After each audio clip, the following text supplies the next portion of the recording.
हरे Krishna. Bhagavad Gita course के session में आप सबका हार्दिक स्वागत करता हूं। मैं हूं आपका होस्ट डॉक्टर विकास गौरांग दास।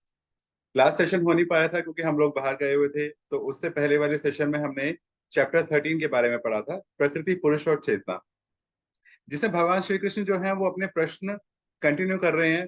भगवान श्री कृष्ण से अर्जुन जो है अपने प्रश्न कंटिन्यू कर रहे हैं। फिर वो आगे पूछते हैं कि हे कृष्ण, मैं जानना चाहता हूं कि प्रकृति और पुरुष, क्षेत्र, क्षेत्रज्ञ, ज्ञान और ज्ञेय, ये सब क्या होता है। तो भगवान कहते हैं, श्री भगवान ने कहा कि ये जो शरीर है ये क्षेत्र कहलाता है, और एक क्षेत्र को जो जानता है वो क्षेत्रज्ञ होता है। क्षेत्रज्ञ क्षेत्र जीव है और क्षेत्र के भगवान भी हैं, क्योंकि हम अपने शरीर के बारे में जानते हैं, लेकिन श्री भगवान जो है वो सबके शरीर के बारे में जानते हैं। तो उनको हम ग्लोबल क्षेत्रज्ञ कह सकते हैं, और हम लोकल क्षेत्रज्ञ हैं क्योंकि हम सिर्फ अपने शरीर के बारे में जानते हैं।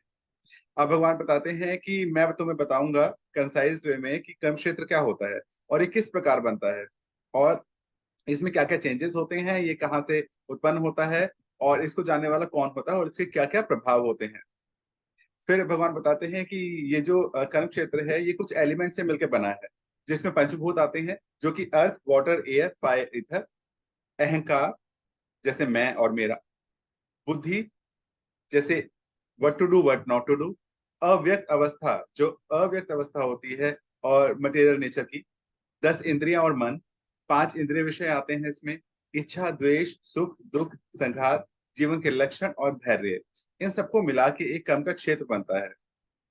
और फिर ऐसे व्यक्ति, ऐसे जीव, उसको हम नॉलेजेबल कहेंगे जो इस सब के बारे में जान लेता है।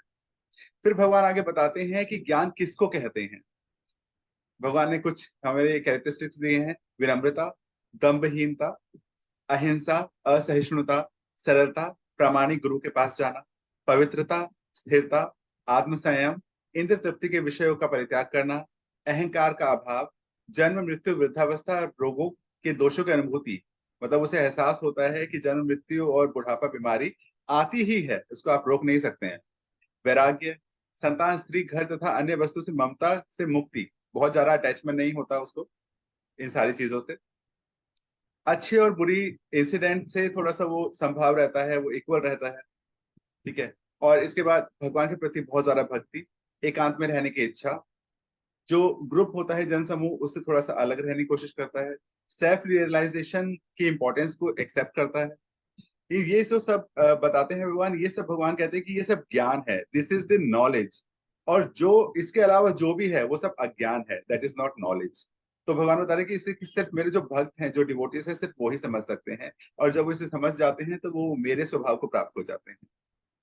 फिर भगवान आगे बताते हैं कि ये 3 गुणों से जो ये पूरा प्रकृति चल रहा है, जो जीव है वो 3 गुणों का भोग कर रहा है, और इस नेचर में वो अपना जीवन स्पेंड कर रहा है। और ये जो उस प्रकृति के साथ उसकी संगति है, और इसी वजह से उसे ऊपर की और नीचे की योनियां मिलती रहती हैं, अलग अलग तरह की। तब भी ये जो एक बॉडी है, ये जो शरीर है, ये एक दिव्य भोक्ता है। जो ईश्वर है, इस शरीर में एक दिव्य भोक्ता होता है, जो एंजॉयर है, जो भगवान ईश्वर है, भगवान श्री कृष्ण है। और वो ही हर चीज का साक्षी होता है, वो हर चीज को अनुमति देने वाला होता है। ठीक है। तो फिर आगे भगवान बताते हैं कि परमात्मा भी है। परमात्मा वो है जो हमारे हृदय में बैठा है, जो हमें ये बताता है कि क्या करना चाहिए और क्या नहीं करना चाहिए। अब भगवान बताते हैं कि लोग किस प्रकार से देखते हैं। लोग इस प्रकार से देखते हैं कि भगवान को कुछ लोग ध्यान के द्वारा देखते हैं। कुछ लोग जब ज्ञान ले लेते हैं तो उसके द्वारा वो कुछ भगवान को पाने का प्रयास करते हैं। कुछ लोग निष्काम कर्म योग के द्वारा भगवान को पाने का प्रयास करते हैं। और कुछ ऐसे लोग भी होते हैं जो जिनको आध्यात्मिक ज्ञान बिल्कुल नहीं होता, बट और लोगों से वो सुन लेते हैं, तो फिर उनकी पूजा करने लगते हैं। तो ये इस तरह के लोग भी जब प्रामाणिक पुरुषों से, प्रामाणिक गुरुओं से सुन लेते हैं, भगवान के बारे में श्रवण करते हैं, तो वो भी जन्म मृत्यु के जो चक्र है उसको पार कर जाते हैं। अब जो परमात्मा को समझ शरीर में आत्मा के साथ देखता है, और जो है समझता है कि ये जो शरीर है, ये जो डिस्ट्रॉयबल और नश्वर शरीर है, इसके अंदर जो आत्मा और परमात्मा कभी भी खत्म नहीं होता, तो वो वास्तव में सब कुछ देखता है, उसको हर चीज का नॉलेज है।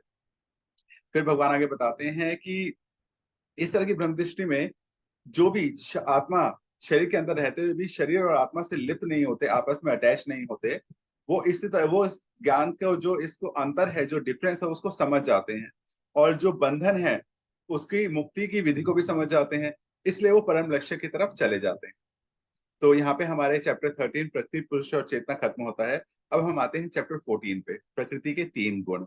Now I would like to hand over the session to his grace ji Manohar Prabhu ji. Hare Krishna.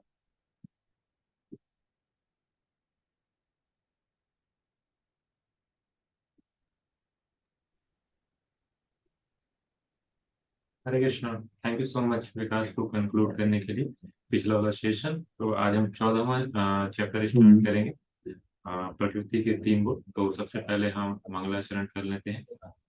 उमज्ञानतिमिरान्धस्य ज्ञानञ्जन शलाकया चक्षुरुन्मीलितं येन तस्मै श्रीगुरवे नमः। श्रीचैतन्य मनोभीष्टं स्थापितं येन भूतले स्वयं रूप कदा मह्यं ददाति स्वपदान्तिकं। वन्देऽहं श्रीगुरुं श्रीयुतपदकमलं श्रीगुरून् वैष्णवांश्च। श्रीरूपं साग्रजातं सहगण रघुनाथान्वितं तं सजीवं सावधूतं सावधूतं परिजन सहितं श्रीकृष्ण चैतन्य देवं श्री राधा कृष्ण पादान सहगण ललिता श्री विशाखान्वितांश।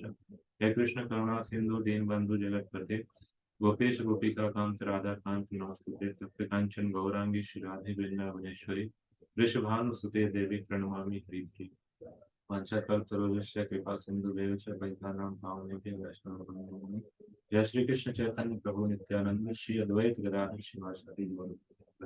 हरे कृष्ण कृष्ण कृष्ण हरे हरे हरे राम राम राम हरे हरे। हरे कृष्ण। तो भगवद गीता के आज के सेशन में आप सबका स्वागत है। आज हम 14 चैप्टर को डिस्कस करेंगे, जो कि प्रकृति के तीन गुण चैप्टर का नाम है यहाँ पे। तो हम इसको डिस्कस करेंगे। अभी तक हमने जो पिछला चैप्टर पढ़ा था बेसिकली उसमें क्षेत्र और क्षेत्रज्ञ के बारे में था ना, कि जो भौतिक संसार है उसमें कैसे जो बद्ध जीव है वो फंस जाता है और वहाँ पे विभिन्न प्रकार की एक्टिविटीज को करता है। तो लेकिन एक्चुअल में उससे उसका कोई लेना देना नहीं रहता है। अभी 14वां जो चैप्टर है इसमें भगवान बताएंगे उस नेचर के बारे में, कि वो जो नेचर है जिसे हम बोलते हैं बार बार कि बंध जाता है व्यक्ति, तो उस नेचर की क्वालिटीज क्या क्या है उसके बारे में भगवान और डिटेल बताएंगे। और उसके आगे आने वाले भी कुछ चैप्टर है उसमें और डिस्क्राइब करेंगे भगवान, क्योंकि बार बार एक कन्वर्सेशन में आता है कि हम बन जाते हैं इन सब गुणों में, हम बाध्य हो जाते हैं इन सब कार्य करने के लिए। हम सही गलत कई बार जानते हैं फिर भी हम जो है सही पाथ नहीं चुन पाते हैं, तो क्या कारण है। तो ये रिस्पॉन्सिबल फैक्टर्स हैं यहाँ पे, जो प्रकृति के गुण हैं उनके बारे में भगवान डिटेल में बता रहे हैं। तो और लास्ट में चैप्टर में भगवान ये भी बताएंगे इसी में कि हम इनसे कैसे बाहर निकल पाएंगे।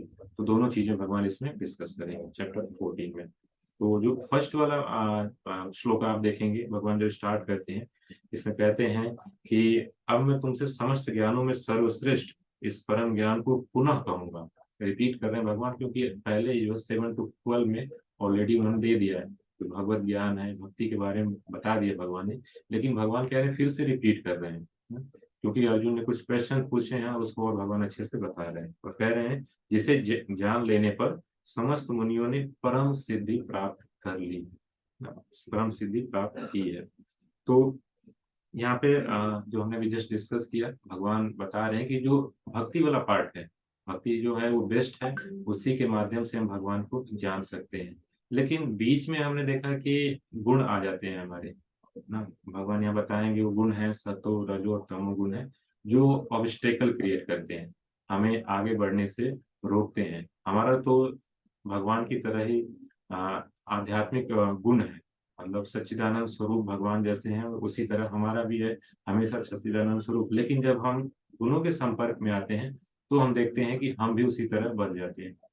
नॉर्मल लाइफ में भी हम देखते हैं एसोसिएशन, एसोसिएशन के काफी महत्व रहता है, इंपॉर्टेंस रहता है। हम जैसी संगति में रहते हैं हमारे विचार भी देखते हैं वैसे ही आ जाते हैं। कई बार हम कोई कार्य नहीं करना चाहते हैं तो हम वैसे कार्य कर जाते हैं संगति के कारण, और बहुत बार हम कोई कार्य अच्छा भी कर जाते हैं संगति के कारण। तो जब भौतिक जो गुण है, जो प्रकृति के गुण है, हम एसोसिएशन में रह रहे हैं तो हम भी क्या होंगे, फोर्स होंगे उसी के कारण हम कार्य करने के लिए।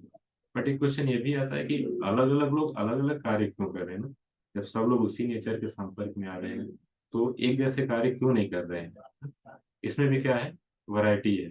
तो उसको भी हम यहाँ पे डिस्कस करेंगे। भगवान यहाँ लास्ट में देखेंगे बता रहे हैं प्रभुपाद जी परपट में कि जो इस अध्याय को समझेगा उसे सिद्धि को प्राप्त होगी, मतलब जो भक्ति का मार्ग है उसे और प्रशस्त होगा और भक्ति के मार्ग में क्या है और दृढ़ हो जाएगा, क्योंकि मेन है भगवान की भक्ति को प्राप्त करना। उसी के माध्यम से सारी चीजें अपने आप प्राप्त होती जाएंगी, वो हम देखेंगे भगवान। और इसको आगे सेकंड जो वर्स आप देखेंगे और क्लियरली बता रहे हैं कि जो भगवान की दिव्य स्वभाव है, दिव्य प्रकृति को जान लेता है और वो स्थित हो जाता है, तो इस प्रकार स्थित हो जाने पर वह न तो सृष्टि के समय उत्पन्न होता है, न प्रलय के समय विचलित होता है। तो इसमें स्वभाव के बारे में भगवान बता रहे हैं कि जब हमारा स्वभाव जो है भगवान की तरह हो जाता है, या फिर हम जो गुणों को पार कर जाते हैं, तो हम जब क्रिएशन होता है तो हम जन्म नहीं लेना पड़ता, जो डिस्ट्रक्शन होता है तो हमारी क्या होती है, मृत्यु नहीं होती है। जन्म मृत्यु से हम क्या होते हैं, छूट जाते हैं। हमारा स्वभाव क्या होता है, भगवान की तरह हो जाता है, भगवान की जैसा हो जाता है। मतलब जो हमारा इटर्नल पोजीशन है, हमेशा भगवान की सेवा करते रहना, हम उसको प्राप्त कर लेते हैं ना। आपने हमेशा देखा होगा, फील किया होगा, बहुत सारी चीजें हम कोशिश करते हैं प्राप्त करने की, मिल भी जाती है, लेकिन हम फिर कुछ और प्राप्त करने की कोशिश करते हैं। मतलब कहीं ना कहीं उसमें सुख नहीं है। इसी चैप्टर में देखें, प्रभा जी बहुत सारी एनोलॉजी या उपमाएं देकर हमें बताते हैं कि हम कैसे एक्चुअल में खुश हो सकते हैं, ये जो गुण है वो कैसे हमें इफेक्ट करते हैं। यहाँ पे भगवान जो सेकंड वर्स में ज्ञान के बारे में बता रहे हैं, ज्ञान हम कई तरह से अर्जित करते हैं। एक रहता है भौतिक ज्ञान। भौतिक ज्ञान का मतलब हमें अपनी इंद्रियों को कैसे संतुष्ट करना है, अपनी इकोनॉमिकल कंडीशन को कैसे बढ़ाना है ना, खुश कैसे रहना है, परिवार को कैसे अच्छे से रखना है, देश को कैसे ऐसे अच्छा रखना है ना। भले ही कुछ समय बाद क्या होती है कि लड़ाई हो जाती है, जैसे अभी फिलीपींस में भी आप देख लेंगे, वहां पे इसराइल और उनके बीच लड़ाइयाँ चल रही हैं, तो सब लोग चाह रहे हैं प्रोटेक्ट करना, लेकिन क्या रहता है, हमेशा दुख तकलीफें कब आ जाए कुछ पता नहीं रहता। कोशिश तो करते हैं लेकिन कुछ पता नहीं रहता। जबकि ये देखेंगे इसराइल की वहाँ की इंटेलिजेंस कितनी ज्यादा तेज है, कितनी शार्प है, कितनी एडवांस है वहाँ की, फिर भी उनको क्या है, बहुत सारे ट्रबल का सामना भी करना पड़ा। अभी रिसेंट एक दो दिन पहले के भी न्यूज है, वहाँ पे अभी भी वॉर डिक्लेयर हो गया। जो नेता है उन्होंने वॉर डिक्लेयर किया। तो कहने का मतलब है कि बहुत ज्यादा एडवांसमेंट हम करते हैं, लेकिन जो जन्म मृत्यु जरा व्याधि है, इसी में हम फंसे रहते हैं। एक्चुअल हैप्पीनेस क्या है, हमें नहीं मिल पाती है। लेकिन जो ज्ञान रहता है इस भौतिक संदूषण से जो मुक्त रहता है ना, जो तीन गुण है सतो रजो तमो, इनसे जो मुक्त होता है, वो ज्ञान क्या रहता है, हमारा दिव्य कहलाता है, डिवाइन कहलाता है, जो कि भगवान के द्वारा प्रदान किया जाता है। तो हमें कोशिश करना है कि हमें जो ज्ञान है, वो दिव्य जो ज्ञान है, वो हम अपने अंदर ग्रहण करें, उसको आत्मसात करें और उसको जानने का प्रयास करें। एक्चुअल हैप्पीनेस वहां पे है। तो इस बात को और भगवान यहाँ पे बताएंगे। फिर यहाँ पे थर्ड जो वर्स है, भगवान क्रिएशन के बारे में थोड़ा सा डिटेल करते हैं। तो 27 श्लोका में आप देखेंगे, स्टार्टिंग के जो तीन पार्ट में है ये वाला चैप्टर, स्पेशली जो फर्स्ट टू 9 है, 1 to 9 जो श्लोकाज है, इसमें जो कंडीशनिंग ऑफ द मोड्स है, जो मोड्स हमें कैसे कंडीशन करते हैं, स्पेशली उसके बारे में बताया गया है। तो भगवान बता रहे हैं यहाँ पे कि कैसे वो जीव उत्पन्न होते हैं, उनके बारे में बताते हैं। तो आप लोग जब बुक्स पढ़ेंगे नॉर्मली, भगवत गीता या भागवतम, तो आप देखेंगे कि दो टर्म यूज होते हैं, कभी कभी कंफ्यूजन होता है। एक प्रधान वर्ड यूज होता है, एक महत् तत्व यूज होता है ना। तो प्रधान जो है वो समझ सकते हैं, जैसे कि कोई क्रिएशन का सामान है, आपके वेयर हाउस में पड़ा हुआ है, मतलब अभी कोई यूज नहीं हो रहा है, जस्ट सामान पड़ा हुआ है। मान लीजिए मकान ही बनाना है, तो उसमें ईंट लगेगा, बालू सीमेंट, ये सब चीजें अगर कहीं पे स्टोर करके आपने रखा है, तो उसका बोलेंगे प्रधान। लेकिन जब एक्चुअल वर्क स्टार्ट हो गया ना, उससे अपने क्रिएशन स्टार्ट किया, तो उसको बोलेंगे महत् तत्व। दोनों एक ही है, कई बार यूज होता है, तो हमें इसको समझना है। तो भगवान कह रहे हैं जो महत् तत्व है, मतलब जो अभी हमने 24 तत्व पढ़ा था पीछे, वो उन सब से मिल करके जब भगवान उस पर दृष्टिपात करते हैं, चलो महत्त्व पे, सो उन्होंने स्पेशली जहाँ पे वर्ड यूज इम्प्रेग्नेट करते हैं मटेरियल नेचर को, मतलब जीवों को उसमें डालते हैं, तब कहते हैं सृष्टि क्या करती है, एक्सपैंड करती है। तो भगवान इस चीज को यहाँ पे बता रहे हैं, जो थर्ड वर्ड से स्पेशली उसमें अलग अलग वैदिक साहित्य से यहाँ पे रेफरेंस भी बताया गया है, ब्रह्म शब्द की व्याख्या यहाँ पे की गई है, उसको आप देख सकते हैं। तो एक एनोलॉजी यहाँ पे बताएगी, इस वर्ष को समझने का प्रयास करते हैं। जैसे कि भिक्षु जो रहते हैं, वो जो अंडे देते हैं, वो धान धान के जो रहते हैं सीड्स रहते हैं, नॉर्मली वहां जा करके देते हैं ना। तुम्हारे सीड्स पे उन्होंने अंडे दे दिए, उसमें से बच्चे निकल रहे हैं, तो कोई देखे तो कह सकता है कि ये जो बच्चे हैं वो क्या रहे हैं, धान से निकल रहे हैं। लेकिन एक्चुअल में क्या रहेंगे, वो बच्चे जो रहते हैं एक्चुअल में भिक्षु ने जो अंडे दिए हैं उससे निकल रहे हैं ना। तो बहुत से लोग कह सकते हैं कि मटेरियल नेचर जो है, ये संसार अपने आप चल रहा है, तो एक पार्ट को देख रहे हैं। पूरा सीन अगर वो देखेंगे तो एक्चुअल में जो भगवान के द्वारा कंट्रोल किया जा रहा है। तो यहाँ पे ये प्रभुपाद इस वर्ष में बता रहे हैं, और भगवान खुद ही कह रहे हैं कि वही है, क्या है, जो भौतिक वस्तु के जन्म के स्रोत क्या है, वही है। भगवान इस बात को क्लियरली कह रहे हैं। लेकिन फोर्थ वर्ष में भगवान और क्लियर इस चीज को बता रहे हैं। हे कुंती पुत्र, तुम यह समझ लो कि समस्त प्रकार की जीव योनियां इस भौतिक प्रकृति में जन्म द्वारा संभव है, और मैं उनका बीज प्रदाता पिता हूँ। समस्त प्रकार की योनियां, जिसमें चर अचर दोनों आ जाएंगे, बुद्धिमान लोग आ जाएंगे जो बुद्धिमान नहीं है, पेड़ पौधे भी आ जाएंगे, जितने कीट पतंगे सब कुछ आ जाएंगे, क्योंकि भगवान कह रहे हैं कि समस्त जितने भी जीव हैं उनके बीज प्रदाता पिता है। मतलब भगवान से ही ये सारी चीजें क्या हुई हैं, आई हुई हैं। तो बहुत से लोग कहते हैं ना कि अपने आप सब कुछ चीजें चल रही, भगवान कहाँ कहते हैं कि भगवान से सब चीजें आई हुई हैं। तो आप ये रेफरेंस दे सकते हैं, भगवान खुद ही भगवद गीता में क्लियरली बोल रहे हैं जितने भी जीव उत्पन्न हुए हैं वो स्वयं भगवान से ही उत्पन्न हुए हुए हैं। इसके बाद भगवान फिर गुणों के बारे में बताना स्टार्ट करते हैं कि प्रकृति जो है वो 3 गुणों से युक्त है, जैसा हमने कई बार डिस्कस भी किया है। सत्वगुण है, रजोगुण है, तमोगुण है। तो भगवान इनके बारे में और डिटेल बताएंगे कि इनकी क्वालिटीज क्या क्या है, इनके लक्षण क्या क्या हैं, और इनसे जो हम संपर्क में आते हैं तो हम किस प्रकार की जो है एक्टिविटी को परफॉर्म करते हैं। तो सबसे पहले है यहाँ पे अगर फिफ्थ वर्ष अगर हम देखें तो प्रभुपाद जी परपट में बता रहे हैं कि जो जीवात्मा है उसका भौतिक जगत से कुछ भी लेना देना नहीं है ना। वो क्या है, सच्चिदानंद स्वरूप है, हमेशा आनंद में रहने वाला है। लेकिन क्या है कि ऑनरशिप की मेंटालिटी, भोगने की मेंटालिटी होने के कारण क्या है, इसके अंदर वो भाव आ जाता है कि ये ऑनरशिप लेना चाहता है, इसलिए भगवान क्या करते हैं, उसे संसार में डालते हैं। हाँ, ऑडियो क्लियर आ रहा है? आई थिंक इट्स यस प्रभु जी, ऑडियो क्लियर। क्लियर है प्रभु जी। क्लियर, ठीक है। ठीक, तो यहाँ पे बता रहे हैं कि जो विभिन्न प्रकार के हमारे शरीर मिले हुए हैं ना, विभिन्न प्रकार के जो शरीर मिले हुए हैं वो विभिन्न प्रकार की जो हमारी इच्छाएं रही हैं उसके कारण ये विभिन्न प्रकार के हमें शरीर मिले हुए हैं। लेकिन हम क्या करते हैं, ये जो सत्व रजो तमोगुण के बारे में भगवान बता रहे हैं, इसी के वशीभूत में रह के क्या करते हैं, हम जो है कार्य को करते हैं। अब भगवान एक एक गुण के बारे में बता रहे हैं, सत्व गुण के बारे में बता रहे हैं, और इसके क्या प्रोस हैं क्या कॉन्स हैं बता रहे हैं, मतलब इससे क्या लाभ है और क्या नुकसान है। ठीक है, फर्स्ट वाले में बता रहे हैं कि सत्व गुण अन्य गुणों की अपेक्षा अधिक शुद्ध होने के कारण प्रकाश प्रदान करने वाला और मनुष्य को सारे पाप कर्मों से मुक्त करने वाला। जो लोग इस गुण में स्थित होते हैं वे सुख तथा ज्ञान के भाव से बध जाते हैं। जो तीनों गुण है, सत्व गुण क्या है, उसमें सर्वश्रेष्ठ बताया गया। इन तीनों गुणों में से सर्वश्रेष्ठ ओवरऑल नहीं है, इन तीनों में से क्या है वो अच्छा है, बेटर है, या इन तीनों में से वो श्रेष्ठ है। क्यों रहता है, क्योंकि जो लोग सत्वगुण में रहते हैं उनमें क्या रहता है, देखेंगे सुखी रहते हैं, और क्या रहता है उनमें ज्ञान बहुत ही ज्यादा रहता है। हम्म? जैसे इस कैटेगरी में आपके साइंटिस्ट आ जाएंगे, फिलोसफर्स आ जाएंगे, आप देखेंगे मेंटल स्पेकुलेशन करते रहते हैं, बहुत हैप्पी रहते हैं, खुश रहते हैं वो, है ना। और उन्हें क्या है, सुख का अनुभव रहता है।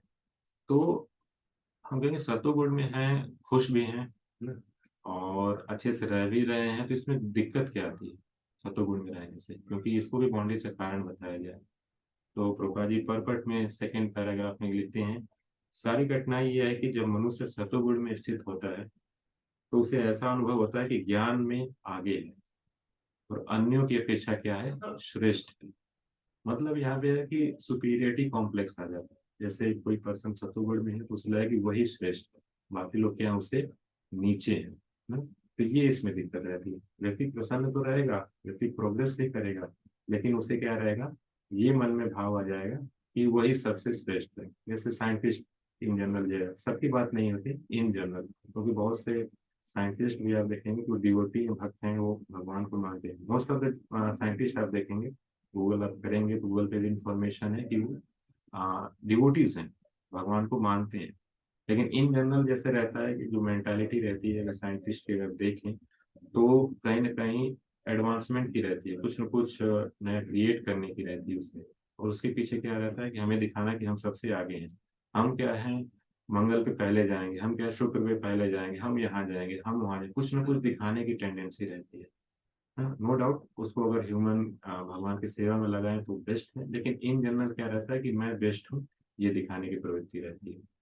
आप देखेंगे फिलोसफर्स में भी कि मेरी फिलोसफी हाई है, उसकी फिलोसफी लो है। मतलब सतोगुण में भी है, लेकिन क्या है कि उनके पास जो ज्ञान है उसको वो समझेंगे कि वो बेस्ट है, बाकी लोग क्या है वो नीचे है। तो सतोगुण में ये प्रॉब्लम रहती है, आदमी खुश तो रहता है, संपन्न भी रहता है, प्रोग्रेस भी करता है, लेकिन दूसरे को इंफीरियरिटी से वो देखता है, मतलब देखता है दूसरे क्या है वो नीचे है। तो सतोगुण में यहाँ पे ये दिक्कत है। अब बात आ जाती है यहाँ पे रजोगुण की, जो दूसरा मोड है। रजोगुण में जब आ जाता है तो व्यक्ति में क्या है, असीम आकांक्षाएं और तृष्णाएं रहती है, मतलब बहुत ज्यादा सोचता है, बहुत ज्यादा उद्यमी रहता है, सोचता है कि मैं ये कार्य कर लूँ, वो कार्य कर लूँ ना। उसके अंदर क्या रहता है, भोग की बहुत ज्यादा इच्छा रहती है। पीछे अगर आएंगे सतोगुण, तो उसमें उतनी इच्छा नहीं रहती, बहुत कम रहती है भोग की इच्छा। उसमें क्या रहता है, सुपीरियरिटी दिखाने की रहती है। यहाँ पे जब रजोगुण में आएंगे तो इसमें भोग की इच्छा बहुत ज्यादा रहती है ना, कि कितना ज्यादा उपभोग कर लो। इसमें मान सम्मान की इच्छा बहुत ज्यादा रहती है। इसमें रहता है कि मैं सेवा करूं, मैं हॉस्पिटल बनाऊं, मैं देश की सेवा करूं ना। एक लेवल तक ये अच्छा है, लेकिन दिस इज अल्टीमेट नहीं है। जैसे अभी हमने वॉर का एग्जांपल लिया, दोनों कंट्री के लोग अपनी अपनी बॉर्डर्स को प्रोटेक्ट करने की कोशिश कर रहे हैं, बट वो अल्टीमेट नहीं है। श्रील प्रभुपाद जी कहते हैं कि अगर जितने भी लोग हैं भगवान की सेवा करने के लिए लग जाएं, तो हमारे पास जो नहीं है उसके लिए हम फाइट नहीं करेंगे, बल्कि हमारे पास जो है उसी को लगा के भगवान की सेवा करेंगे। तो देखेंगे वॉर वगैरह तो होगा ही नहीं ना अल्टीमेटली, क्योंकि कहीं ना कहीं वॉर के पीछे रीजन रहता है कि कुछ चीज हमें चाहिए, कुछ हमें एक्वायर करना है ना, जो हमारे पास नहीं है या दूसरे ने ले लिया उसका हमें लेना है ना? लेकिन प्रभुपाद जी कहते हैं कि जो भी आपके पास है संसाधन है, अगर उसी संसाधन से भगवान की आप सेवा करें तो क्या रहता है, ये सारी स्थिति आएगी नहीं। मतलब भक्ति वाला जब पार्ट करती है तो ये तो बाई प्रोडक्ट है। तो इतने सब की वॉर की जरूरत ही नहीं लेगी, लोग खुश रहेंगे। इसमें मास किलिंग हो रही है, आप देख रहे होंगे न्यूज वगैरह में भी चल रहा है काफी। तो ये सारी चीजें अपने आप ही बंद हो जाती है। तो इतना फायदा है, तो ये रजोगुण का प्रभाव है। इसी में क्या रहता है कि घर परिवार हम बहुत बढ़ाना चाहते हैं, और इन सब के पीछे आउटपुट क्या रहती है। मान लीजिए हम बहुत अच्छा करना चाहते हैं, भोग करना चाहते हैं, उसके पीछे फिर क्यों उसको गलत बताया जा रहा है। क्योंकि जब आप भोग करने के लिए चाहेंगे तो उसके लिए क्या रहना चाहिए, आपको धन की जरूरत पड़ेगी, रिसोर्सेज की जरूरत पड़ेगी। जब रिसोर्सेज की जरूरत पड़ेगी, धन की पड़ेगी, तो हम क्या करें, बहुत ज्यादा कार्य करेंगे, दिन रात कार्य करेंगे, और जो उस कार्य से आउटपुट आएगी वो अपने भोगों में लगाएंगे। देखेंगे हमारा बहुत ज्यादा समय, बहुत बड़ा जो समय हमारा है वो व्यर्थ में चला जाता है उन चीजों को संचय करने में ना, उन भोगों के लिए। तो ये बहुत बड़ा नुकसान है इससे, रजोगुण से। अ, इसके बाद आप देखेंगे जो नेक्स्ट होगा सेशन में, सत्वगुण के बारे में बताया भगवान ने, फिर भगवान ने रजोगुण के बारे में बताया। अब इसके बाद फिर भगवान बता रहे हैं तमोगुण के बारे में। तमोगुण के बारे में बता रहे हैं भगवान, तो इसमें है कि इसमें आलस्य, नींद है, और पागलपन, प्रमाद है, जो बद्ध जीवों को बांधते हैं। तो जो तमोगुण में है उनके लक्षण ये बता रहे हैं, बहुत आलसी होते हैं, हमेशा स्लीपी, लेजी टाइप के रहते हैं। मतलब कुछ हो रहा है नहीं हो रहा है कोई फर्क नहीं, जो हो रहा है अच्छे के लिए हो रहा है, जो होगा मतलब एकदम इग्नोरेंस में रहते हैं ना, बिल्कुल अलर्ट नहीं रहते हैं। इस टाइप के लोग यहाँ पे आते हैं।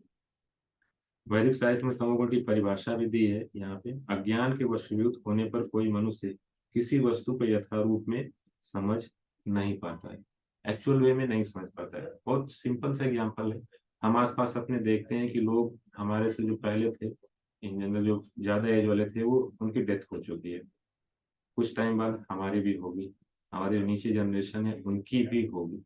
ये बात देखते हैं, फिर भी हमें लगता है कि हम यहाँ पे शाश्वत रहेंगे। हमारे जो प्रयास रहते हैं ना, कोई चीज संग्रह करने की, कोई चीज पाने की, वो देखते हैं कि ऐसा लगता है कि जैसे हम हमेशा हमारे पास ही रहेगा वो चीज ना, कभी छूटेगा नहीं। मतलब धन के संग्रह कर लें तो कभी खत्म ही नहीं होगा। नो डाउट रिस्पॉन्सिबिलिटीज हैं।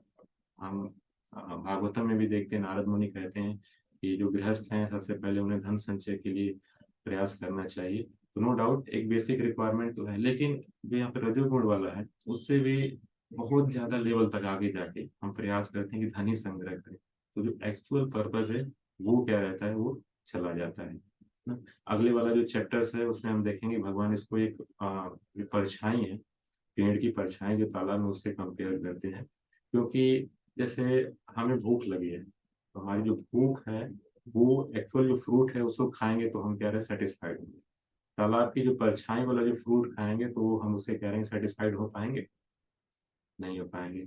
नेक्स्ट चैप्टर में उसको कंपेयर किया भगवान ने, तो आध्यात्मिक जगत वैसे ही है। हम कह रहे हैं भौतिक जगत है, जो परछाई है उसी को आ, कोशिश कर रहे हैं कि हम उसी से सेटिस्फाइड रहें, लेकिन वो पॉसिबल नहीं है। आध्यात्मिक जगत जो एक्चुअल वृक्ष है, रियल वृक्ष है, उससे हम फ्रूट लेंगे तब जाके हमें सेटिस्फाइड हो जाएंगे। है दोनों एक जैसा है, दिखता दोनों एक जैसा ही है, वृक्ष की परछाई और वृक्ष एक ही जैसा दिखते हैं, लेकिन एक भौतिक जगत में जो परछाई और जो एक्चुअल पेड़ है वो है आध्यात्मिक जगत। ये नेक्स्ट वाले चैप्टर में आएगा। यहाँ पे जो है, जो लोग तमोगुण में रहते हैं वो बहुत ही ज्यादा क्या रहते हैं, इन सब चीजों में फंसे रहते हैं। और प्रभुपाद जी कहते हैं यह तो पागलपन ही है, अपने पागलपन में आध्यात्मिक ज्ञान में कोई उन्नति नहीं कर पाते हैं। तो यहाँ पे तमोगुण के लक्षण बताए गए हैं। श्रील प्रभुपाद जी बता रहे हैं नींद के बारे में स्पेशली, कि अगर ऑन एन एवरेज 6 घंटे की नींद क्या रहती है, वो सफिशियंट रहती है ना। बट डिपेंड करता है, अगर मान लीजिए किसी की तबीयत सही नहीं है, डॉक्टर का रिकमेंडेशन है, तो उस कंडीशन के लिए हम प्लस माइनस हो सकता है, बट इन जनरल 6 घंटे की नींद सफिशियंट रहती है। कोई 10 घंटे 12 घंटे सो रहा है, बहुत से लोग 16 घंटे 18 घंटे भी सोते हैं, छुट्टियां मिलती हैं तो, है ना। तो वो देखना पड़ेगा कि कैसे हम अपने समय को यूज कर रहे हैं। तो प्रोफाइल जी बता रहे हैं कि 6 घंटे की नींद, रेगुलर नींद अगर ले रहे हैं, दैट्स सफिशियंट। तो हम खुद को देख सकते हैं कि हम जो है कौन से गुण में एक्चुअली में आ रहे हैं, सत्व में आ रहे हैं, रजो में आ रहे हैं, या फिर तमोगुण में आ रहे हैं। बहुत डिटेल में भगवान बताएंगे तो हम और रिलेट कर पाएंगे इसको। तो यहाँ पे तीनों गुण के बारे में भगवान बताएं थोड़ा थोड़ा। अब बता रहे हैं कि इससे इफेक्ट क्या होता है, जो वर्ष नंबर 9 है, तो बता रहे हैं सतोगुण मनुष्य को सुख से बांधता है, इसमें सुखी आदमी होता है, हैप्पीनेस फील करता है। रजोगुण सकाम कर्म से बांधता है, क्योंकि हमें जो अनंत इच्छाएं हमारी हैं उसको रिजल्ट अगर लेना है तो हमें क्या रहना है, हमें कार्य कार्य करना पड़ेगा, उद्यम करना पड़ेगा। और तमोगुण मनुष्य के ज्ञान को ढककर उसे पागलपन से बांधता है, मतलब एकदम मैड हो जाते हैं। नहीं, जैसे कोई बोलते हैं कि नहीं मुझे करना है तो करना है, उसके पीछे कोई लॉजिक नहीं है। जैसे कोई आ गया तो उसने बोले मेरी बेइज्जती उसने कैसे कर दी फॉर एग्जाम्पल, अब मुझे किसी तरह उसको क्या करना है, मारना है, या किसी तरह से उसका जो इमेज है खराब करना है। मतलब एकदम पागलपन जैसा रहता है इस कंडीशन में, जो तमोगुण में है। इसका पर्पस काफी इंपॉर्टेंट है, आप चाहें तो पढ़ सकते हैं अगर समय आपको मिले। बहुत सारी चीजें प्रभुपाद जी ने बताई हैं। जैसे हम देखते हैं कि यहाँ पे तीनों गुणों के बारे में प्रभुपाद जी एग्जाम्पल्स लेकर के बता रहे हैं, एनोलॉजी से लेके बता रहे हैं, तो आप पढ़ेंगे तो और चीजें क्लियर हो पाएंगी। तो नेक्स्ट हम इसमें कवर करते हैं कि ये तीनों गुण जैसे हैं, तो हम देखते हैं ना कभी कभी कि हम कोशिश करते हैं कि हम कंट्रोल करें चीजों को, हम सतोगुण में रहें या फिर हम अच्छे कार्य करें, लेकिन रहते हैं ना, बोलते हैं कि प्रभु जी कई बार उसने आकर मुझे ऐसे बोला, उल्टे सीधे चीज बोले, आज तो मतलब दिमाग खराब ही हो गया, अभी मैंने भी बस कान के नीचे एक तो लगा ही दिया उसको ना। अभी तक नॉर्मल चल रहा था, आज क्या किया मैंने, पूरा लगा ही दिया कान के नीचे में। तो देखेंगे कि सतोगुण में रहने का प्रयास चल रहा था अभी तक, लेकिन अब क्या है, वो एकाएक रजोगुण हावी हो गया, मतलब उद्यम प्रयास करने लगा ना। तो तो भगवान यही बता रहे हैं 10th वाले वर्ष में कि कभी कभी जो सतोगुण जो रहता है, रजोगुण को परास्त करके प्रधान बन जाता है। सतोगुण रजोगुण तथा कभी कभी सतोगुण जो है रजोगुण तथा तमोगुण को परास्त करके प्रधान बन जाता है, मतलब सतोगुण प्रायोरिटी पे आ गया। कभी रजोगुण सतो तथा तमोगुण को परास्त कर देता है, और ऐसे ही तमोगुण सतो तथा रजोगुण को परास्त कर देता है। इस प्रकार श्रेष्ठता के लिए निरंतर स्पर्धा चलती रहती है। तो ये जो फाइट है आप देखेंगे कंटिन्यूअस चलती रहती है। हम जैसे मॉर्निंग में देखेंगे तो हम क्या करेंगे, अच्छे कार्य करने के लिए हम उत्साहित होते हैं कि हम भक्तिमय कार्य करें, भगवान की पूजा करें, घर से निकलने से पहले भी रहता है। दोपहर में क्या करें, बहुत हार्ड वर्क हम करते हैं। और शाम में क्या रहता है कि हमारे अंदर भोग की भावना बहुत तेज हो जाती है, कुछ बोलते हैं चलो बाहर चलते हैं, कुछ घूम के आते हैं, कुछ बरसात हो गई है, पकौड़े चाय कुछ बनने चाहिए, मतलब भोग की मेंटालिटी हम देखेंगे वो बहुत ज्यादा होने लगती है। तो ये जो गुणों के बीच स्पर्धा है वो हमेशा चलती रहती है ना। जब तक हम इनसे बाहर नहीं निकलेंगे तो ये हमें ऐसे ही परेशान करते रहेंगे। तो भगवान अभी इन जो वर्सेस हैं, प्रभुपाद जी स्पेशली पर्पस में इसको बता रहे हैं कि जो स्पर्धा है वो तो चलती रहती है, लेकिन हमें क्या रहता है, इन गुणों से बाहर जाना होता है, इनको हमें क्रॉस करना पड़ता है।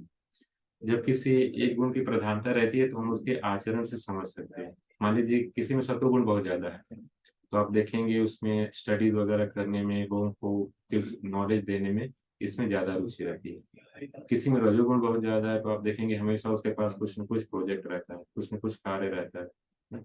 जैसे कुछ छूटा है, कुछ करना है, कुछ आगे बढ़ना है, मतलब बहुत सारे उसके पास प्रोजेक्ट रहते हैं। और तमोगुण में जो व्यक्ति रहता है उसके पास कोई भी उससे प्रोजेक्ट नहीं रहता है, आलसी बना रहता है।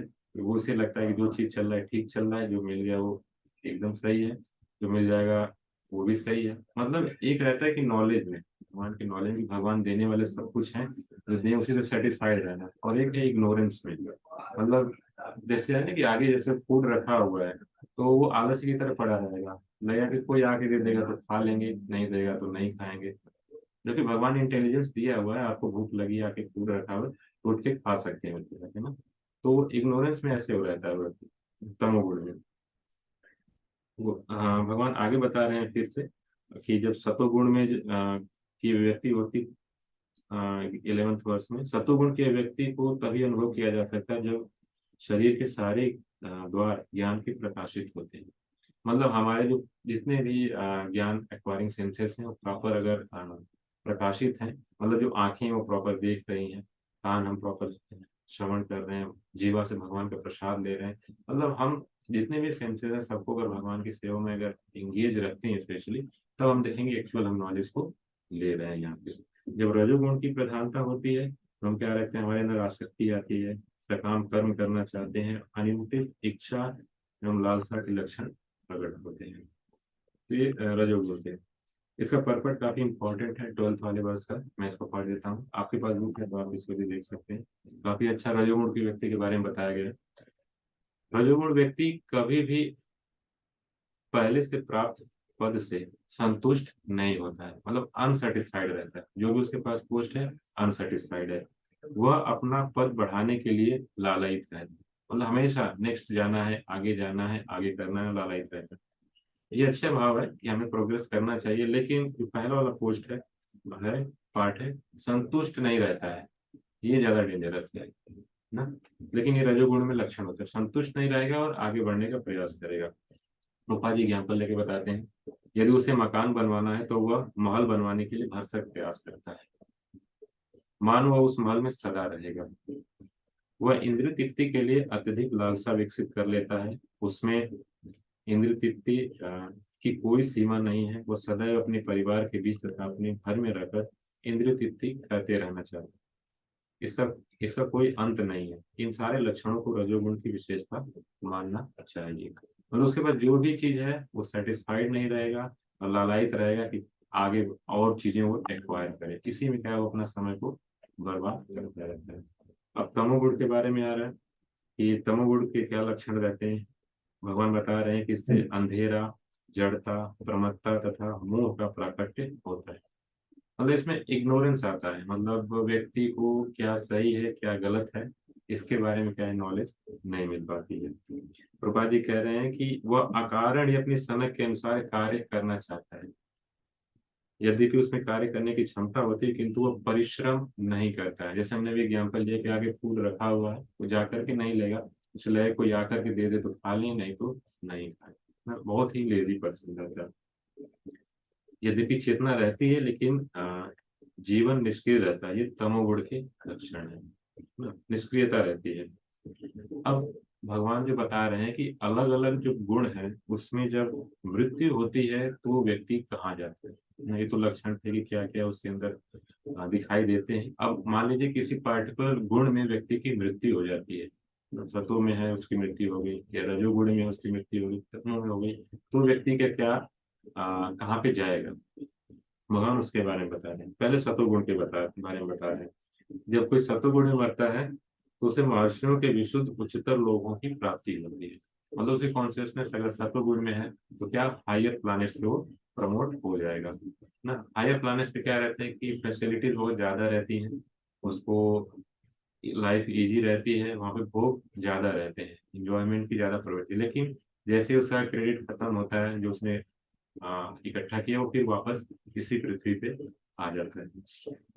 और भगवान फिर भद्र बता रहे हैं कि रजोगुण में अगर कोई मरता है तो वो सकाम कर्मियों के बीच जन्म ग्रहण कर लाता है, मतलब यही पृथ्वी पे ही रहता है। जो लोग रजोगुण में रहते हैं वो फिर से जन्म लेते हैं इसी पृथ्वी पर ही। और तमोगुण में मरते हैं तो वो पशु योनि को क्या करते हैं, धारण करते हैं। कई बार हमने सुना है मिसकॉन्सेप्शन लोगों के बीच में कि एक बार मनुष्य जीवन जब मिल गया है तो लोग सोचते हैं, बताते हैं कि इससे नीचे नहीं जाएंगे, पशु योनि में नहीं जाएंगे, मनुष्य ही रहेंगे या तो हायर प्लैनेट्स पे जाएंगे। भगवान स्वयं बता रहे हैं यहाँ पे कि जब हमारा मरते समय अगर हमारा नेचर तमोगुण में है तो हम पशुओं का जीवन हमें मिलता है। तो पशु के जीवन अगर मिलता है तो बहुत ही कष्टदायक रहता है और हमें फोर्स होते हैं पार्टफुल एक्टिविटी करने के लिए। जैसे मनुष्य जीवन मिला है तो हम लोग यहाँ कोशिश कर रहे हैं कि भगवान के बारे में नॉलेज ग्रहण करें, अपने बारे में करें, हमारे रियल कॉन्स्टिट्यूशन पोजीशन क्या है, हमारी स्थिति क्या है उसको जाने। लेकिन किसी पशु को आपने देखा है कि ऐसे कुछ क्लासेस में आए और ज्ञान ग्रहण करने की कोशिश करे? आपने देखा नहीं देखा होगा, बहुत रेयर कुछ एग्जांपल्स हैं, भागवतम में भी हमने देखा होगा, लेकिन वो बहुत रेयर है और वो बहुत विशिष्ट सोल्स रहते हैं, स्पेशल केसेस रहते हैं। बट इन जनरल जो है ये नहीं रहता, मतलब स्पेशली जो ह्यूमन फॉर्म ऑफ लाइफ है उसी में हमें परमिशन रहती है या एक्सेस रहता है कि हम कह रहे हैं अपने बारे में, भगवान के बारे में, ये चीजों को हम समझ सकें, प्रयास करें कि हमें जीवन क्यों मिला है, हम इतना कार्य क्यों कर रहे हैं, ना? किसके लिए कर रहे हैं। जीवन तो कभी भी समाप्त हो जाता है। जैसे प्रभुपाद जी से एक समय एक पत्रकार ने पूछा कि स्वामी जी भक्ति तो बुढ़ापे के लिए, बूढ़े लोगों के लिए है ना, तो आप ये यूथ लोगों को क्यों इसमें इन्वॉल्व कर रहे हैं, उन्हें बहुत सारे कार्य करने हैं। तो प्रभुपाद जी ने पूछा कि अच्छा सही बात है, बूढ़े लोगों के लिए एकदम सही बात है, लेकिन बूढ़ा किसको कहेंगे? तो पत्रकार ने बताया जो मरने वाला है। तो प्रभुपाद जी ने बताया कि हम में से कोई भी श्योर हो सकता है कि अगले मोमेंट हमारी मृत्यु ना हो पाए, हम एक घंटे जिएंगे, एक दिन जिएंगे, कोई नहीं कह सकता है, कभी भी हमारी डेथ हो सकती है। तो भक्ति किसके लिए है? बूढ़ों के लिए, जो मरने वाला है। भक्ति किसके लिए एक्चुअल में?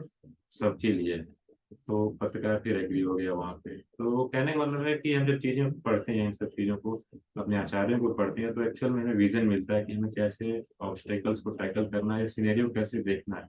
सही बात है, भक्ति वृद्ध लोगों के लिए है, लेकिन हम सभी वृद्ध हैं, कभी भी मर सकते हैं, एनी मोमेंट। हम इसकी कोई गारंटी नहीं दे सकते कि हम अगले मोमेंट जिंदा रहेंगे या फिर नहीं। तो भक्ति क्या यह सबके लिए आवश्यक है। इसके बाद भगवान बता रहे हैं कि जब हम सतो रजोगुण में रहते हैं तो क्या रिजल्ट्स आते हैं, जो हम एक्शंस करते हैं उसके बारे में बता रहे हैं 16 to 18 वर्सेस में स्पेशली। तो इसको हम देखते हैं। पुण्य कर्म का फल शुद्ध होता है और सात्विक कहलाता है, लेकिन रजोगुण में संपन्न कर्म का फल दुख होता है और तमोगुण में किए गए कार्य मूर्खता के प्रतिफल होते हैं। तो यहाँ बता रहे हैं कि जो सतोगुण में कार्य करते हैं उसका जो आउटपुट रहता है उससे व्यक्ति सुखी रहता है। जैसे हमने भी डिस्कस किया, फिलोसफर हैं, साइंटिस्ट हैं, इनके बारे में। और जो रजोगुण में है वो क्या रहते हैं, बहुत ज्यादा डिफिकल्टीज में करते हैं, बहुत ज्यादा परिश्रम करते हैं। और तमोगुण में क्या रहते हैं, इग्नोरेंस में रहते हैं, वो कार्य करते समय भी परेशान रहते हैं और कार्य करने के बाद भी। कम से कम रजोगुण कुछ समय तो एंजॉयमेंट कर पाते हैं, लेकिन तमोगुण में जो व्यक्ति रहता है वो कभी भी एंजॉय नहीं कर पाता है, हमेशा क्या रहता है, इल्यूजन में वो रहता है। श्रील प्रभुपाद यहाँ पे बता रहे हैं, कई सारे एग्जाम्पल्स यहाँ पे दिए हैं कि तात्पर्य में से हम देखते हैं, सतोगुण में किए गए पुण्य कर्मों का फल शुद्ध होता है, अतः वे मुनिगण जो समस्त मोह से मुक्त हैं सुखी रहते हैं। भौतिक सुख के लिए जो भी कार्य किया जाता है वो विफल होना निश्चित है। बहुत ही इंपॉर्टेंट लाइन आप देखेंगे, प्रभुपाद जी के जो पर्पस है उसमें बहुत इंपॉर्टेंट लाइन प्रभुपाद जी बीच बीच में लिखते हैं कि जो भौतिक सुख के लिए हम कोई भी कार्य करते हैं वो विफल होना निश्चित है। कैसे? जैसे एग्जाम्पल बता रहे हैं कि बहुत गगनचुंबी इमारत हम बनाना चाहते हैं तो उसके लिए हमें बहुत ज्यादा कष्ट झेलना पड़ेगा। धन इकट्ठा करने के लिए जो वर्कर वहाँ पे काम करेंगे उनको वहाँ पे बहुत ज्यादा श्रम करना पड़ेगा ना, तो बहुत ज्यादा इसमें कष्ट है। तो हमें क्या करना चाहिए, अगर देखिए बेसिक अगर नेसेसिटी पूरी हो जा रही है तो हमें बहुत ज्यादा उद्यम करने का प्रयास नहीं करना चाहिए, सेटिस्फाइड रहना चाहिए जिस भी स्टेज में है। और जो भी हमारे पास सामर्थ्य है, क्योंकि भगवान ने सबको सामर्थ्य अलग अलग दिया है, अलग अलग कंडीशंस हैं सबकी, लेकिन उसी कंडीशंस में रह करके अगर हम सेवा करते हैं भगवान की, तो क्या रहता है कि हमारा जीवन सुखदायक भी होता है और क्या रहता है, सफल भी होता है। क्योंकि सबके पास जैसे बहुत ज्यादा धन नहीं है, बहुत ज्यादा शक्ति भी नहीं है ना। कुछ लोग पास बहुत धन है, बहुत ज्यादा शक्ति किसी के पास है। जिनके पास धन है वो धन से सेवा करें, जिनके पास शक्ति है वो शक्ति से सेवा करें। जिस भी प्रकार है, बहुत से लोग धन और शक्ति नहीं है, तो कम से कम मन में भगवान का वो ध्यान करें, वो सेवा करने की इच्छा करें। भगवान ने ही सब कुछ यहाँ पे दिया हुआ है, लेकिन क्या है कि हम अगर रिटर्न में उनको देते हैं तो उन्हें लगता है कि नहीं ये कृतज्ञ व्यक्ति है ना, रेसिप्रोकेट कर रहा है, तो भगवान भी उसी हिसाब से उसको और इम्पावर करते हैं। लेकिन जो उन्होंने दिया है अगर दुरुपयोग करते हैं तो भगवान क्या करते हैं, वो भी ले लेते हैं। तो ये अलग अलग गुणों के बारे में माध्यम से भगवान बताना चाहते हैं कि हमारा नेचर जो है कैसे कंट्रोल हो रहा है इन गुणों के कारण से। हम देखेंगे कोई गुण हमारे बहुत ज्यादा प्रभावी है, जैसे सत्वगुण का है तो हम हमेशा खुश रहते हैं, हमेशा अच्छे कार्य करते हैं, लोगों की मदद करते हैं, सब चीजें आती हैं। हम हमेशा कुछ ना कुछ हमारे पास टारगेट रहता है, कुछ ना कुछ करते रहते, परेशान जैसे रहते हैं ना, जो भी करंट सिचुएशन है उससे खुश नहीं रहते, तमोगुण का लक्षण है। और हमें पता नहीं कि आगे क्या करना है, अभी हम क्या कर रहे हैं कोई आइडिया नहीं है, बस करते जा रहे हैं। तमोगुण का लक्षण है, कोई भी इंफॉर्मेशन। तो इन सब चैप्टर्स के माध्यम से भगवान बताना चाह रहे हैं जो श्लोका है, कि हम एक्चुअली एनालाइज करें कि हम किस कंडीशन में हैं, और लास्ट में भगवान बताएंगे ही कि हम कैसे इन गुणों से पार कर पाए। क्योंकि मान लीजिए हमारे हाथ पांव बंधे हुए हैं ना, या हाथ पांव में रस्सियां लगी हुई हैं, उसका कंट्रोल किसी और के पास है, तो वो जैसे कंट्रोल करेगा हम क्या करेंगे, वैसे ही कार्य को करेंगे। तो हमें क्या करना है कि उन रस्सियों से फ्री होना है, तभी हम एक्चुअल में जो कार्य करना चाह रहे हैं, जो हमारी पोजीशन है, हम उससे ही कार्य कर पाएंगे। तो हमें इनसे फ्री होना है, सत्वगुण हो, रजोगुण हो, तमोगुण हो। जैसे चेन है, गोल्ड की चेन है या आयरन की चेन है, तो चैन किसी से भी बांधा जाए तो हम कहेंगे बंधक ही है, कैदी ही है ना। तो हमें क्या करेंगे, चैन से हमें बाहर निकलना है। तो भगवान अलग अलग माध्यम से बता रहे हैं कि इन सब गुणों के लक्षण क्या है, व्यक्ति में कैसे लक्षण होते हैं, कैसे कार्य करता है। लेकिन एक्चुअल में है इनसे हम बाहर हैं। क्योंकि भक्ति तभी स्टार्ट होती है जब हम इन गुणों को पार कर पाते हैं ना। नहीं तो हम बंधे रहेंगे तो हम एक्चुअल में जैसे हमें कॉन्स्टिट्यूशन पोजीशन है, जैसे हमारी स्थिति है, वैसे तो हम कर ही नहीं पाएंगे, क्योंकि ये गुण हमारे ऊपर हावी होते रहेंगे। तो जब तक हावी होते रहेंगे, कंट्रोल करते रहेंगे, हम एक्चुअल भक्ति नहीं कर पाएंगे। तो प्रभुपाद जी इसमें पर्पस में बार बार बताएंगे, आप पढ़ेंगे इसमें डिटेल में काफी कुछ लिखा प्रभुपाद जी ने, कि कैसे हम इनको पार कर पाए, और एक्चुअल में हमें पार करने का प्रयास करना चाहिए। और नहीं भी कर पाते हैं तो हमें सत्व गुण तक आने का प्रयास करना ही चाहिए, ताकि हम हाई जो अपने कॉन्शियसनेस है उसको एटलीस्ट इम्प्रूव कर पाए।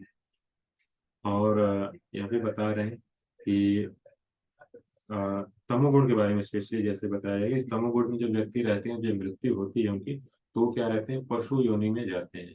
पशु योनि में क्या रहता है, वहां पे सुख नहीं रहता है, बहुत ही ज्यादा सफरिंग रहती है। इसको प्रकार यहाँ पे बता रहे हैं।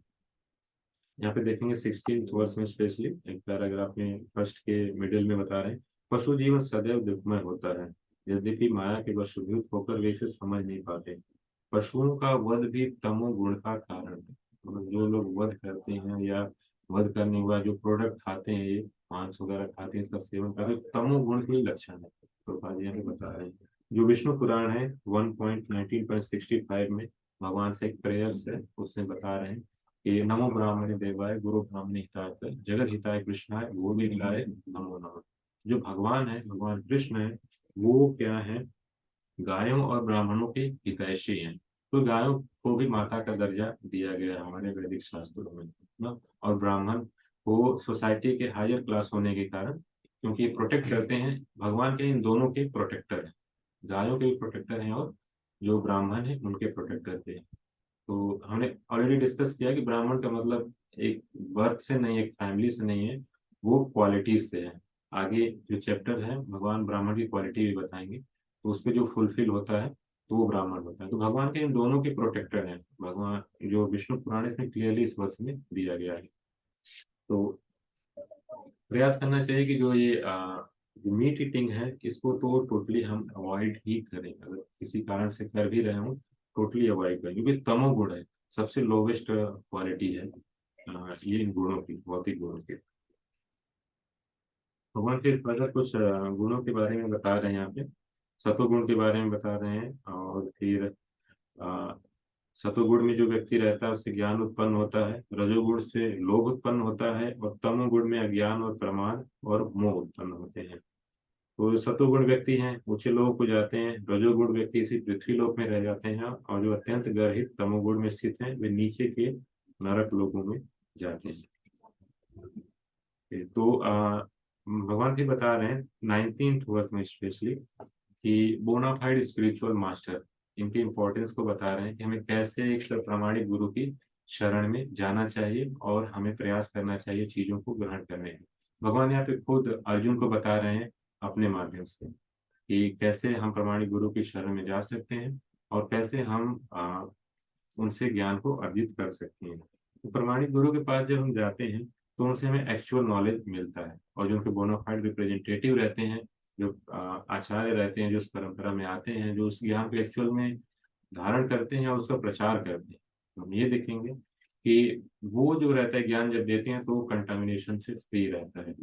जैसे डाकिए का एग्जाम्पल लिया जाता है कि जो मैसेज आ रहा है, अगर डाकिया एज इट इज जहाँ पे देना है उसको अगर दे देता है तो मैसेज में कोई दिक्कत नहीं रहती, कंटामिनेशन नहीं रहता, वो एज इट इज ही रहता है। प्रमाणिक गुरु भी ऐसे रहते हैं, जो भगवान से नॉलेज आ रहा है उसको एज इट इज फॉरवर्ड कर देते हैं। ओके, तो फिर 20th वर्स में बता रहे हैं भगवान कि जब कोई व्यक्ति सतोगुण है, रजोगुण है, तमोगुण है, इन तीनों को क्रॉस कर जाता है तब उससे क्या लक्षण होते हैं। बहुत इंपॉर्टेंट है, जो इसका ट्रांसलेशन है, प्रभुपाद जी कहते हैं जब देहधारी जीव भौतिक शरीर से संबंध इस तीनों गुणों को लांघने में समर्थ हो जाता है तो वह जन्म, मृत्यु, बुढ़ापा तथा उनके कष्टों से मुक्त हो सकता है और जीवन इसी जीवन में अमृत का भोग कर सकता है। तो यहाँ पे एक हमारा डाउट क्लियर हो जाएगा कि भगवान क्लियरली बता रहे हैं कि जब इन गुणों से आप ऊपर चले जाते हैं तो इसी जीवन में रह के अमृत का भोग कर सकते हैं। तो जो डिवोटी होते हैं भगवान के, जो भगवान के भक्त रहते हैं, वो तीनों गुणों से ऊपर रहते हैं। इसीलिए आपने देखा होगा कि बहुत से जो संत महात्मा रहते हैं बहुत ध्यान में रहते हैं, बहुत प्रसन्न रहते हैं, तो उनके पास जाने से रहता है ना, हम देखते हैं कि उनके पास जब जाते हैं तो हमें लगता है कि अलग ही उनकी आभा है, उनके पास जाने से बहुत शांति का फील होता है। ये सेकेंडरी फैक्टर्स हैं, बट क्या रहता है कि वो हमेशा भगवान में लीन रहते हैं, उनके बारे में सोचते रहते हैं, उनका ध्यान करते रहते हैं, और वो क्या है, जन्म, मृत्यु, बुढ़ापा और बीमारियों से क्या रहते हैं, मुक्त रहते हैं ऐसे व्यक्ति। तो अगर हम तीनों गुणों से ऊपर चले जाते हैं तो क्या रहते हैं, हम जो भौतिक क्लेश है इनसे मुक्ति प्राप्त कर लेते हैं। भगवान ने ये सब चीजें बताई अर्जुन को। फिर अर्जुन क्या है, आप क्वेश्चंस लेकर के आगे अपने हमारे बिहाफ पे, क्योंकि हम भी जब पढ़ेंगे तो इस क्वेश्चंस एराइज होते हैं। तो अर्जुन जो है उनसे 3 क्वेश्चन पूछते हैं वर्स नंबर 21 में कि हे भगवान, जो इन तीनों गुणों से परे है किन लक्षणों द्वारा जाना जाता है, मतलब 3 गुण से परे चला गया तो उसके क्या लक्षण होंगे, उसका आचरण कैसे होता है, मतलब कैसे वो बिहेव करेगा, और वो प्रकृति के गुणों को किस प्रकार लांघता है, सबसे इम्पोर्टेंट कि कैसे वो पार कर पाता है इन गुणों को। तो अर्जुन हमारे बिहाफ पे पूछते हैं, तो भगवान इसका आंसर देते हैं। पहले भगवान आंसर बताएंगे कि किन लक्षणों के द्वारा जाना जाता है, फिर बताएंगे उसका आचरण कैसा होता है, और लास्ट में किस प्रकार से वो मानता है। तो इसमें देखेंगे 22, 23, 24 और 25 ये 4 वर्ष जो है कंबाइंड दिए गए हैं, तो इसी में उससे क्वालिटीज बताई गई है। भगवान कह रहे हैं, हे पांडुपुत्र, जो प्रकाश, आसक्ति तथा मोह के उपस्थित होने पर न तो उससे घृणा करता है, न लुप्त हो जाने पर उसकी इच्छा करता है, जो भौतिक गुणों की इन समस्त प्रतिक्रियाओं से निश्चल तथा अविचलित रहता है, यह जानकर केवल गुण ही क्रियाशील हैं, उदासीन एवं दिव्य बना रहता है। हमने ऑलरेडी इस चीज को डिस्कस किया है पहले, आपने देखा होगा भगवान कई चैप्टर्स में इसको बता रहे हैं कि जैसे सुख दुख है, लाभ हानि है ना, यह अपयश है, जो संभाव की स्थिति में रहता है, जो पर्सन संभाव की स्थिति में रहते हैं, भगवान उसी चीज को यहाँ पे रिपीट कर रहे हैं अलग अलग उदाहरणों से। हम इन लक्षणों से जान सकते हैं कि जो व्यक्ति है वो गुणों से ऊपर उठ गया है। मतलब सर्दी बहुत ज्यादा है तो बहुत परेशान नहीं होगा, बहुत गर्मी है तब भी परेशान नहीं होगा, हमेशा वो कह रहे हैं संभाव की स्थिति उसकी बनी रहेगी। उसके बाद कैसा व्यवहार करेगा, सेकंड जो क्वेश्चन था, व्यवहार कैसा करेगा। तो भगवान यहाँ बता रहे हैं कि कैसे उसके व्यवहार से हम पता करेंगे। प्रोपा जी परपट में बता रहे हैं, सेकंड पैराग्राफ अगर आप देखेंगे, कि भौतिक पद पर स्थित व्यक्ति शरीर को मिलने वाले तथाकथित मान तथा अपमान से प्रभावित होता है। मतलब जो भौतिक स्तर पे है, मान अपमान से प्रभावित हो जाता है। लेकिन दिव्य पद पर आसीन व्यक्ति कभी ऐसे मिथ्या मान तथा अपमान से प्रभावित नहीं होता है। वह कृष्ण भावनामृत में रहकर अपना कर्तव्य निभाता है और इसकी चिंता नहीं करता कि कोई व्यक्ति उसका सम्मान करता है या फिर अपमान। और उसकी एक्टिविटी क्या है, उसको कोई परवाह नहीं है कि सामने वाला व्यक्ति उसको अप्रिशिएट कर रहा है या फिर उसको रिजेक्ट कर रहा है। वो क्या रहता है, हमेशा अपने कर्म को करता है। तो भगवान की सेवा है, उसको हमेशा वो करने का प्रयास करता है। तो ये गुण क्या रहते हैं, उस व्यक्ति के अंदर रहते हैं। मतलब लाभ हानि यश अपयश उससे प्रभावित रहता है और हमेशा भगवान की सेवा में वो रत रहता है। तो अर्जुन का फिर जो फाइनल जो क्वेश्चन था वहां पे थर्ड वाला, कि कैसे इसको वो पार कर सकते हैं। भगवान के लास्ट के जो वर्सेस हैं उसमें वो बता रहे हैं कि दिव्य स्थिति को प्राप्त करने का क्या साधन है। तो भगवान उसको बता रहे हैं कि 26 वर्ष अगर आप देखेंगे ट्रांसलेशन, जो समस्त परिस्थितियों में अविचल भाव से पूर्ण भक्ति में प्रवृत्त होता है। जो हमने 7 to 12 चैप्टर्स में पढ़ा था, भक्ति वाला पार्ट, भगवान फिर उसी पे आ रहे हैं कि जो अविचल भाव से, मतलब फ्लक्चुएटिंग नहीं है, कंटिन्यूअस पूर्ण भक्ति में प्रवृत्त होता है, वह तुरंत ही भौतिक गुणों को लांघ जाता है और इस प्रकार ब्रह्म के स्तर तक पहुंच जाता है। ब्रह्म है, परमात्मा है, भगवान, ये 3 स्टेज के रियलाइजेशन होते हैं ना। तो जैसे ब्रह्म स्तर पे आप समझ सकते हैं कि जैसे मॉर्निंग में हल्की लाइट आती है, आभास होता है कि मॉर्निंग हो गई है, लेकिन अभी मॉर्निंग जैसे नहीं हुई, पूरा उजाला नहीं हुआ, तो आप उसको समझ सकते हैं कि ब्रह्म स्तर का रियलाइजेशन। दूसरा, एडवांस जब होता है डिवोटी तो परमात्मा स्तर का रियलाइजेशन, मतलब उसको किरणें दिख रही हैं सूर्य की, लेकिन सूर्य नहीं दिखे, तो परमात्मा स्तर का रियलाइजेशन। और भगवान स्तर का रियलाइजेशन जो टॉप मोस्ट है, उसमें सूर्य भी दिख रहे हैं, किरणें भी दिख रही हैं और प्रकाश भी दिख रहा है कि अंधकार हट गया है। तो यहाँ पे कह रहे हैं कि जब अविचल भाव से भक्ति में प्रवृत्त हो जाता है तो ब्रह्म के स्तर पर क्या वो पहुंच जाता है, मतलब अब उसको है वो दिखने लगता है जो भक्ति के लक्षण और दृष्टिगोचर होते हैं, और वो भगवान की कंटिन्यूअस सेवा में वो लग जाता है। तो ये कैसे पॉसिबल है, प्रभुपाद जी पर्पस में स्पेशली बता रहे हैं क्लियरली कि हमारे जो इंद्रियां हैं वो बंधन के भी कारण है और मोक्ष के भी कारण है। जब हम इंद्रियों से भगवान की सेवा करते हैं तो ये क्या होती हैं, प्यूरिफाई होती हैं। जब प्यूरिफाई हो जाती हैं तो जो हमारे जो मोड्स हैं, जो मटेरियल नेचर है, वो क्या रहता है, इस पे हावी नहीं हो पाता है। मतलब इसके अंदर हम कार्य नहीं करते हैं, हम क्या करते हैं, ट्रांसेंडेंटल पोजीशन में कार्य करते हैं, भगवान के गाइडेंस में कार्य करते हैं। जैसे हमने एग्जाम्पल लिया था अभी पोस्टमैन का, कि जो पोस्टमैन है अगर एज इट इज डाक को ले जाता है, जो मैसेज रहता है वो एज इट इज पहुंच जाता है। तो हम भी अगर उस इंस्ट्रक्शन को फॉलो कर रहे हैं जो भगवान ने दिया है, तो हमारी पोजीशन क्या हो जाती है, भगवान की तरह हो जाती है। हम भगवान नहीं हो जाएंगे।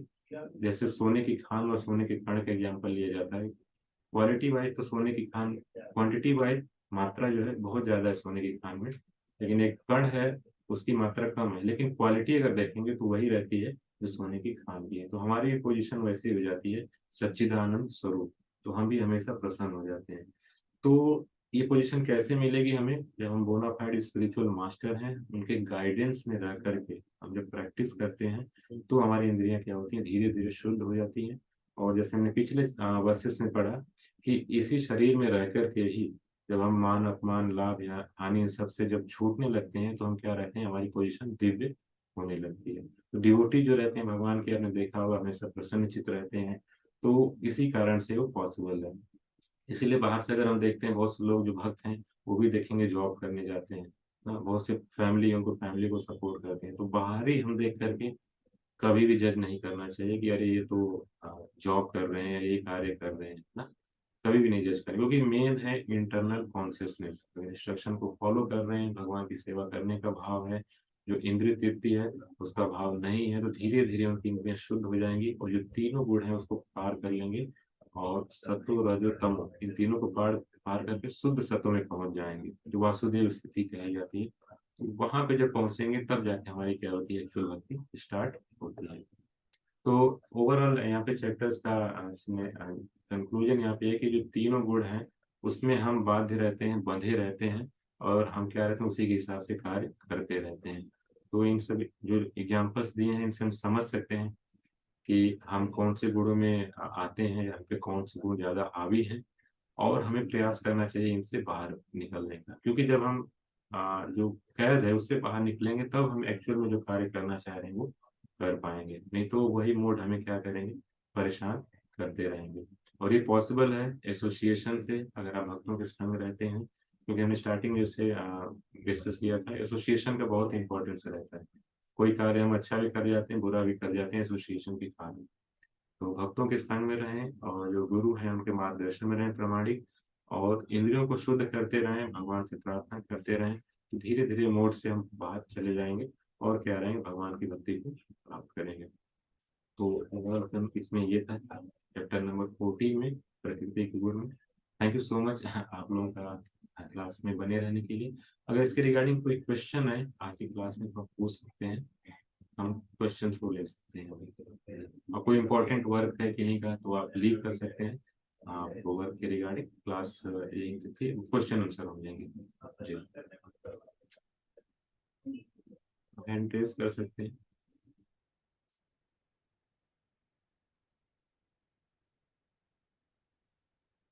जी शुभम प्रभु आपका है, सबसे पहले आप क्वेश्चन पूछ सकते हैं।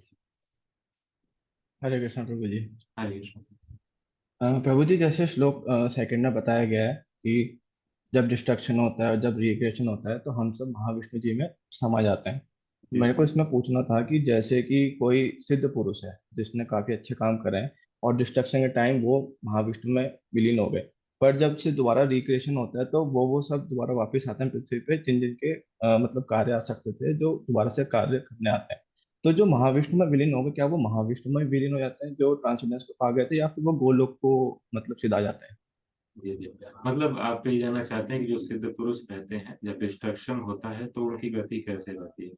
देखिए शुद्ध हम्म। जो पुरुष रहते हैं उसमें भगवान की इच्छा रहती है, जैसे शिला प्रभुपाद जी हैं, भगवान के मिशन जो चैतन्य महाप्रभु ने बताया है, पृथ्वी आचरित समस्त आदिग्राम सर्वत्र प्रचार हुए भी मेरे नाम। तो सेनापति भक्त आएंगे प्रचार करेंगे, इसकी भविष्यवाणी की थी। प्रभुपाद जी आए, उन्होंने प्रचार किया और फिर धाम में वो चले गए। तो एक तो ये रहता है। और एक रहता है जब डिस्ट्रक्शन होता है तो फिर से भगवान कहीं ना कहीं सेवाओं में ही डिवोटी चले जाते हैं। मतलब हमारे जो बद्ध जीव हैं उनका रहता है कि जब डिस्ट्रक्शन होगा अगर हम उस समय हैं तो फिर महाविष्णु में विलीन हो जाएंगे, और फिर जब क्रिएशन होगा तो फिर से हम अपने वो पार्ट को कंटिन्यू करेंगे जहाँ से हमारा छूटा रहेगा, फिर जो हमने कर्म संचय किए हैं। लेकिन जो शुद्ध भक्त रहते हैं, जो भगवान के भक्त रहते हैं, उन पे लागू नहीं रहता है। वो भगवान की सेवा, जहाँ पे भगवान को रहता है कि यहाँ पे इनको सेवा में लगाना है, तो फिर वहां जाकर के वो सेवा करने लगते हैं जी। ये जो प्रभु जी, तो उनकी जो गति होती है वो महाविष्णु तक ही रहती है या फिर वो गोलोक को सिधा जाता है, नहीं वो मतलब तो कृष्ण भगवान के लोक में? धाम में सेवा करते हैं, शुद्ध भक्त तो भगवान के धाम में सेवा करते हैं। प्रभु जी, प्रभु जी, जो पांचवा श्लोक है उसके रेफरेंस में पूछना था आपसे। जैसे कि हमने मतलब देखा भी सुना भी है कि जैसे विष्णु जी आए उनकी नाभि से, फिर ब्रह्मा जी आए तो उनके फिर माथे से फिर शिव जी प्रकट हुए। तो क्या हम उनको कि तीन गुण मान सकते हैं कि सत्व, रज और तमो? क्योंकि अगर हम भगवान की प्रवृत्ति देखें तो कुछ इसी तरीके की हमें दिखाई पड़ती है। मतलब ब्रह्मा जी को एज ए सतो ऐसा आप कह रहे हैं। विष्णु जी को सत्व, ब्रह्मा जी रजो और शिव जी तमो। एक्चुअल में रिप्रेजेंटेटिव है, गुणों के रिप्रेजेंटेटिव हैं देवता। जैसे शिव जी का अगर आप देखें तो हमें लगता है तमोगुण में, तमोगुण के रिप्रेजेंटेटिव है, लेकिन एक्चुअल में देखें तो शिव जी भगवान के बहुत बड़े भक्त हैं, हमेशा भगवान का ध्यान करते रहते हैं। तो एक्चुअल में रिप्रेजेंटेटिव है। जैसे नहीं, मान लीजिए एक गवर्नमेंट है, उसके अंदर कई सारे डिपार्टमेंट है और एक डिपार्टमेंट जेल का भी है। एक पर्सन को जेल का सब बनाएगा कि आप देख रेख करिए, तो इसका मतलब ये नहीं कहेंगे कि वो जेल की जो क्वालिटी है, जो कैदी उसमें आ रहे हैं, वो क्वालिटी इस पर्सन की भी है जो देख रेख कर रहा है ना। वो तो रिप्रेजेंटेटिव है, उनको अथॉरिटी दी गई कि आप इसकी देख रेख करिए। तो ऐसे ब्रह्मा विष्णु जो महेश है क्यों भगवान के भक्त हैं, इनको एक सेवा दी गई कि आप ये कार्य संभालिए ना, तो वो कार्य को संभालते हैं। ठीक है। जी प्रभु जी। प्रभु जी, जैसे सिक्स श्लोक में बोला गया गुणों के बारे में, तो जैसे कि हाँ, इसमें इसमें एक टॉपिक आता है कि जैसे ज्ञान के द्वारा भी, मतलब जो सत्व में रहते हैं ज्ञान और उसमें भक्ति से काफी प्रसन्न रहते हैं। तो इसमें जैसे कि हम एक ये ले सकते हैं जो ब्रह्म को पूछते हैं तो ब्रह्म तो निराकार रूप है, निराकार को पूछते पूछते भी एक बार ज्ञान की आसक्ति बढ़ती है कि हम ज्ञान को जाने की एक्चुअली है क्या वो। तो वो तो फिर ज्ञान की स्थिति में ही रुक जाते हैं, तो मतलब वो सिर्फ ज्ञान योग में स्थिति रह जाते हैं, उनको फिर ट्रांसेंडेंस नहीं मिलती है।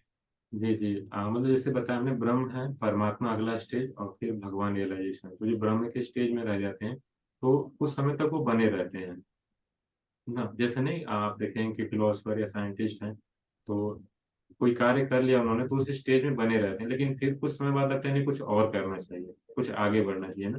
तो सिमिलर वहां पे भी कंडीशन रहती है कि जब ब्रह्म के स्तर पे चले जाते हैं तो उस समय आनंद तो मिलता है कुछ समय के लिए, लेकिन जो नेचर है सोल का, वो है कुछ न कुछ कार्य करते रहना, स्पेशली सेवा करते रहना। तो फिर वहां से उनका फॉल डाउन होता है, फिर से आते हैं इसी भौतिक संसार में, फिर से वो कार्य करते हैं। तो वो परमानेंट स्टेज नहीं रहती वहां पर। जी मतलब जब तक जो ब्रह्म को पूछते रहेंगे वो बार बार संसार में सांसारिक चक्र में फंसे रहेंगे। जी जी, जब तक ब्रह्म के पूज रहे हैं वो, या फिर उनका ऊपर के लोकों में ट्रांसफर भी हो रहा है, ऊपर के लोक में भी जा रहे हैं, लेकिन वो परमानेंट पोजीशन नहीं है। फिर से आएंगे और जो उन्होंने कर्मा किया उसके हिसाब से बॉडी मिलेगी। जब तक भगवान की भक्ति नहीं करेंगे तब तक ये जो चक्र है इसमें लगे ही रहेंगे, कहीं ना कहीं फंस ही जाएंगे। किसी न किसी लोक में, किसी न किसी शरीर में वो उनका क्या रहा, जन्म मृत्यु होता रहेगा। जी। प्रभु जी, जो 10वां श्लोक में जैसे बताया कि किसी में जैसे सत्व गुण ज्यादा है तो सत्व गुण का मतलब प्रभाव दिखता है, जिसमें रजोगुण ज्यादा है तो रजोगुण का प्रभाव दिखता है, इसमें तमोगुण का प्रभाव दिखता है। बट जैसे कि मैं एक बुक पढ़ा था, आपने शायद सुना होगा, श्री चतुराशी जी, तो उसमें स्टार्टिंग में बताया गया है कि एक इंसान की खुद की प्रवृत्ति भी होती है। जैसे जी मान लो कोई गुस्से में रहता तो कैसे भी भाव वो गुस्सा ही रहेगा उसके अंदर। जी तो जी क्या ये गुण उसको प्रभाव करते हैं या फिर उसके जो नेचर है उसी से ही वो कार्य करता है? जी जी। एक जो गुण रहता है प्रोमिनेंट रहता है। जैसे आप व्यक्ति को देख के कभी कभी नहीं गेस कर लेते हैं, जैसे कोई व्यक्ति आ रहा है तो बोलते हैं अरे बहुत अच्छा व्यक्ति आ रहा है ना। इन जनरल उसमें सत्वगुण प्रोमिनेंट है। और एक व्यक्ति जैसे मान लीजिए मार्केट में देख लिया, अगर लोग भागने लगे थे, लोग बोले बदमाश टाइप का व्यक्ति, भागो यहाँ से। एक गुण कोई ना कोई प्रोमिनेंट रहता है सब में, लेकिन स्पर्धा भी चलती रहती है। ऐसा नहीं होता कि वही कंटिन्यू रहेगा, बट हाँ एक गुण प्रोमिनेंट रहता है। आप परफेक्ट पढ़ेंगे, प्रोपा जी इसमें क्लियरली बता रहे हैं कि अगर हम प्रैक्टिस करें तो कोई भी गुण, सतो हो, रजो और तमो हो, अर्जित कर सकते हैं बाई प्रैक्टिस। तो जो लोग सतो में है वो प्रैक्टिस करके रजो में भी जा सकते हैं, वैसे अगर कार्य करेंगे। या रजो वाला जो व्यक्ति है, अगर वो प्रैक्टिस करके सतो में भी वो आ सकता है। तो प्रैक्टिस से पॉसिबल है। और एक गुण प्रोमिनेंट रहता है जिसमें मेजर इफेक्ट उस व्यक्ति पे रहता है, बाकी स्पर्धा चलती रहती है। जैसे हमने एग्जाम्पल लिया था ना कि एक व्यक्ति सतो गुण में है, लेकिन एक व्यक्ति बार बार आके उसको टीज कर रहा, परेशान कर रहा, तो उसने क्या किया, उसको फिर हिट कर दिया। कि हिट करना रजोगुण वाला कैरेक्टर आ गया, लेकिन ये परमानेंट नहीं है। फिर उसको लगे कि नहीं मैंने गलत किया, या फिर अपोलॉजी जो भी चीजें। बट एक गुण जो सत्वगुण है उसमें प्रोमिनेंट रहेगा, लेकिन रजोगुण भी कभी आएगा, कभी तमोगुण भी उस पर आएगा। बट अगर हम प्रैक्टिस करते हैं तो हम क्या करते हैं, कोई पर्टिकुलर गुण डेवलप कर सकते हैं, ये पॉसिबल है। हाँ गुरु जी, जो 12वें श्लोक में जैसे कि आपने मतलब जैसे गुणों के बारे में भी डिस्कस हो रहा था, और उसमें ऐसा भी बताया गया था कि जो सतोगुण में होता है कि उसको बेसिकली नॉलेज और मतलब उसी से हैप्पीनेस मिल जाती है, और बहुत ही कम उसके अंदर रजोगुण का प्रभाव होता है। तो अगर कोई सतोगुण में है और वो भगवान की भक्ति कर रहा है, बट उस समय कुछ नेसेसिटी की वजह से वो कुछ भगवान से मांग रहा है, तो क्या वो उसे हम सतोगुण ही बोलेंगे, रजोगुण में बोलेंगे कि वो मतलब रसोगुण में आ गए?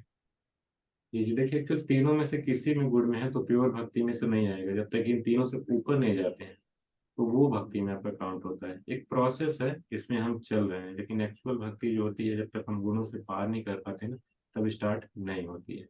हम प्रोसेस में हैं। कह सकते हैं कि कॉलेज में एडमिशन लेना है तो हम जस्ट प्रिपरेशन कर रहे हैं, अभी एडमिशन नहीं हुआ। लेकिन रहता है ना कि प्रिपरेशन करते भी हमें वो सुख की अनुभूति होती है, फीलिंग होती है कि हम एक दिन हो जाएंगे कॉलेज में तो हमें ये चीजें होंगी, ये इतना अच्छा चीज होगा, तो लाइक दैट। बट तीनों गुणों में से जब तक है तब तक एक्चुअल भक्ति नहीं कर रहे हैं। इन तीनों से हमें ऊपर निकलना पड़ेगा। जी हाँ प्रभु जी, जैसे कि आपने बताया था, एक एग्जांपल दिया था कि जैसे हम इंसान उसमें आ गए हैं अपने उसमें स्टेज पे, तो हम उससे नीचे नहीं गिरेंगे, हम उसके ऊपर ही रहेंगे, इंसान की स्टेज पे ही रहेंगे। तो इसमें एक एग्जांपल लेना था थोड़ा इसमें सा। नीचे गिर सकते हैं, नीचे गिर सकते हैं। हाँ नीचे गिर सकते हैं। तो इसमें एक एग्जांपल लेना था, जैसे कोई मतलब मनुष्य है जिसने पूर्व जन्म में कुछ पाप कर्म किया, और इस समय उसको मतलब जैसे कभी कभार होता है मनुष्य की मेंटल स्थिति स्टेबल नहीं होती, वो बिल्कुल ही मतलब थोड़े से अलग ही होते हैं।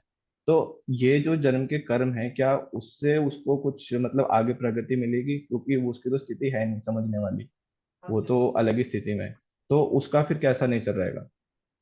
क्वेश्चन थोड़ा और ब्रीफ करेंगे पार्टिकुलरली कैसे? जैसे प्रभु जी, जैसे आपने देखा हो कभी कभार, जैसे किसी को दौरे पड़ जाते हैं, किसी को अटैक आता है, कोई बिल्कुल ऐसी स्थिति में होते हैं कि उठ भी नहीं सकते बिस्तर से, और जी उनके फिर मतलब वो भगवान के धाम सिधार जाते हैं, तो उसके बाद जो उनकी अगली स्थिति होती है, वो मनुष्य की ही रहती है या फिर किसी और की स्थिति रहती है? क्योंकि उन्होंने तो कुछ कर्म ऐसा किए ही नहीं है कि भगवान की स्थिति मिले उनको। जी जी। मेनली कॉन्शियसनेस का है। जैसे जो हम कार्य करते हैं ना, हमारी मृत्यु के समय कॉन्शियसनेस वही रहती है। तो व्यक्ति ने अगर भगवान की भक्ति वाले कार्य किए हों, तो लास्ट मोमेंट पे भी उसे भगवान का स्मरण आता है, तो उसे भगवान का धाम प्राप्त होता है। लेकिन अगर कार्य नहीं किए हैं, गलत कार्य किए हैं, या फिर मटेरियल नेचर में रह के ही कार्य किए हैं, तो फिर उसी के अनुरूप उससे क्या रहती है, गति मिलती है। क्योंकि इन जनरल लास्ट मोमेंट जब आता है तो हमारे सेंसेस काम नहीं कर पाते हैं इन जनरल। आंखों से सही दिखाई नहीं देता है, हाथ पैर सही से नहीं चल पा रहे होते हैं, कुछ खाते हैं तो पचता नहीं हो, तो बहुत ही विकट स्थिति रहती है। इसलिए जन्म, मृत्यु, जरा व्याधि, ये चारों को लिया गया कष्टों में। बुढ़ापा भी एक बहुत कष्टमय स्थिति रहती है। तो उस समय व्यक्ति की जो मनोस्थिति रहती है उसी के हिसाब से गति होती है। तो हम एग्जैक्टली नहीं बता पाएंगे कि कौन सा पर्सन किस फेज में है ना। बट अगर उसकी कंडीशन ये है कि भगवान की सेवा का भाव है, उसका कॉन्शियसनेस में है, भगवान का स्मरण कर रहा है, तो उसकी गति होगी भगवान के धाम में ही होगी। प्रभु जी, बार बार परपट में एक बात आती है कि बोनाफाइड स्पिरिचुअल मास्टर की गाइडेंस में हम कर मतलब हमें कार्य करने चाहिए। तो जैसे कि प्रभु जी, अभी हम जैसे भगवत गीता पढ़ रहे हैं, ये भी कुछ समय बाद खत्म हो जाएगा, उसके बाद जैसे हमें किसी गुरु की गाइडेंस में जाना हो, तो मतलब किस तरह से फिर हम जा सकते हैं उसमें? जी, प्रामाणिक गुरु के गाइडेंस का मतलब है कि जो प्रामाणिक संस्थान है आप उनके टच में रहें। जैसे चार संप्रदाय हैं, तो आप उनमें किसी भी संप्रदाय में आप टच में रहें, शिक्षा ले सकते हैं। इस्कॉन भी ब्रह्म मध्य और गौड़ी संप्रदाय में, तो भगवान से जो शिक्षाएं आती हैं, आप जब स्क्रिप्चर्स पढ़ेंगे तो चारों के बारे में बहुत डिटेल में आपको डिटेल वर्णन है। तो आप इस्कॉन किसी संस्था से चाहें तो जुड़े रह सकते हैं, इस्कॉन में किसी भी मंदिर से जुड़े रह सकते हैं, और वहाँ पे जो भी पर्सन्स हैं आप उनसे टच में रह सकते हैं और उनसे गाइडेंस ले सकते हैं। मेन यही है, क्योंकि भगवान के जो नॉलेज है, भगवान ने जो दिया हुआ है गुरु के माध्यम से, वो नीचे आ रहा है, तो वो आपको वही फॉरवर्ड करेंगे। तो मेन ये रहता है उनके अंडर रहने पे कि आपको टीचिंग्स मिलेंगी, और दूसरा ये है कि आप कहीं पे अगर डाइवर्ट हो रहे हैं तो आपको प्रॉपर पाथ पे ले आएंगे। टीचर के रहने का फायदा ये रहता है। नहीं तो हम अपने मनमाने ढंग से चलते हैं, हमें लगता है कि हम सही चल रहे हैं। कई बार लगता है, जैसे रेलवे ट्रैक्स को ले सकते हैं। यहाँ पे जंक्शन से आता है, वहाँ पे देखेंगे दोनों ट्रैक्स लगभग सिमिलर है, थोड़ा सा डाइवर्जन, थोड़ा थोड़ा थोड़ा, थोड़े बाद ये ट्रैक इधर और ये ट्रैक इधर। हम तभी भी लगता है कि ट्रैक पे ही है, ट्रैक पे है, लेकिन वो ट्रैक कहीं और चला गया और ये वाला कहीं और चला गया। तो रिटर्न करने में हो सकता है कई जन्म लग जाएं, बहुत क्वाइट पॉसिबल, बहुत सारी चीजें आती हैं। तो स्टार्टिंग से अगर हम ट्रैक पे बने रहेंगे तो हम एक्चुअल टीचिंग ले पाएंगे। इसीलिए बार बार स्पिरिचुअल मास्टर नहीं बोला जाता, बोनाफाइड स्पिरिचुअल मास्टर जो परंपरा में आते हैं, क्योंकि थोड़ा सा डाइवर्ट हो गए तो तुरंत ट्रैक पे ले आएंगे, थोड़ा सा डाइवर्ट तुरंत ट्रैक पे, तो बहुत इंपॉर्टेंट है। तो इस्कॉन में किसी भी मंदिर से आप जुड़ सकते हैं, जहाँ से भी आपको गाइडेंस लगी ले सकते हैं वहाँ पे। जी। हरे कृष्ण प्रभु जी। हरे कृष्ण, थैंक यू। मीनल माता जी आप अनम्यूट कर सकते हैं। Good evening, Hare Krishna. Hare Krishna. Uh, Three things. First, this is eye opener for me. मुझे ऐसा लगता था कि सात्विक गुण में रहने से जी is a good level to maintain, and I should be good, right? But this was a very good learning. So that is the gain for me from this class. So that's the first thing. Second thing is जो आप बोले कि if someone is in tamogun mein hai, and then leads a life which takes to a rebirth in animal, ji. but फिर वो can that animal again get into a conscious path? Is there a possibility? That's the second question. जी जी। बिल्कुल माता जी, जैसे उन्होंने birth ले लिया human form से, but तमोगुण में है, तो अब क्या है, एनिमल फॉर्म में वो चले गए। तो हम्म, जिस टाइप से उन्होंने एक्टिविटी की रहेंगी, जो कर्मज रहेंगे, तो वो एनिमल बर्थ को कंटिन्यू करेंगे। हो सकता है 2 3 4 जितने भी मिल नहीं रहे मिले, बट फिर से उन्हें क्या है, मौका मिलेगा ह्यूमन फॉर्म में आने का।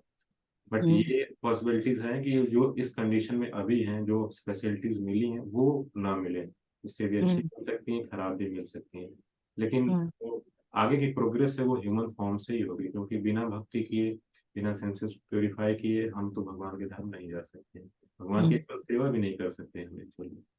तो वहां से हमें फिर ह्यूमन फॉर्म में आना ही पड़ेगा, लेकिन वो एक लूप रहता है। आप कह सकते हैं कि जैसे कोई पजल है, अगर हम उसके बीच में चले गए, जब तक बाहर नहीं आएंगे तब तक दूसरी पजल में हम नहीं जा पाएंगे।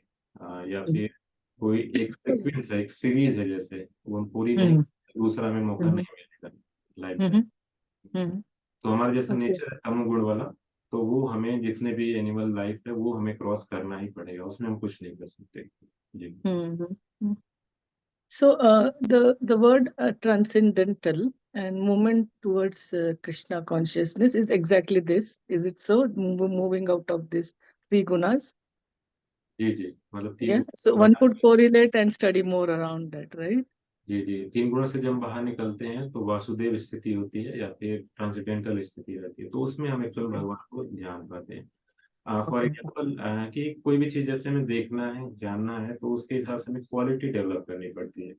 फॉर एग्जाम्पल जैसे मुझे आंखों से सही दिख नहीं रहा है, तो अभी मैंने ये चश्मा लगाया हुआ है। अगर चश्मा नहीं है तो मैं प्रॉपर नहीं देख पा रहा हूँ, तो वही विजन है। विजन मतलब सेंसेस को प्योरीफाई करना, लाइक अभी लगा लिया तो सेंसेस कुछ काम करें तो मैं देख पा रहा हूँ। तो गुरु वही करते हैं, हमारे सेंसेस प्योरीफाई करते हैं और हमें एक माध्यम मिलता है कि हम भगवान की तरफ बढ़ पाए। And grateful if you can again clarify a little bit the third question which Arjun asked.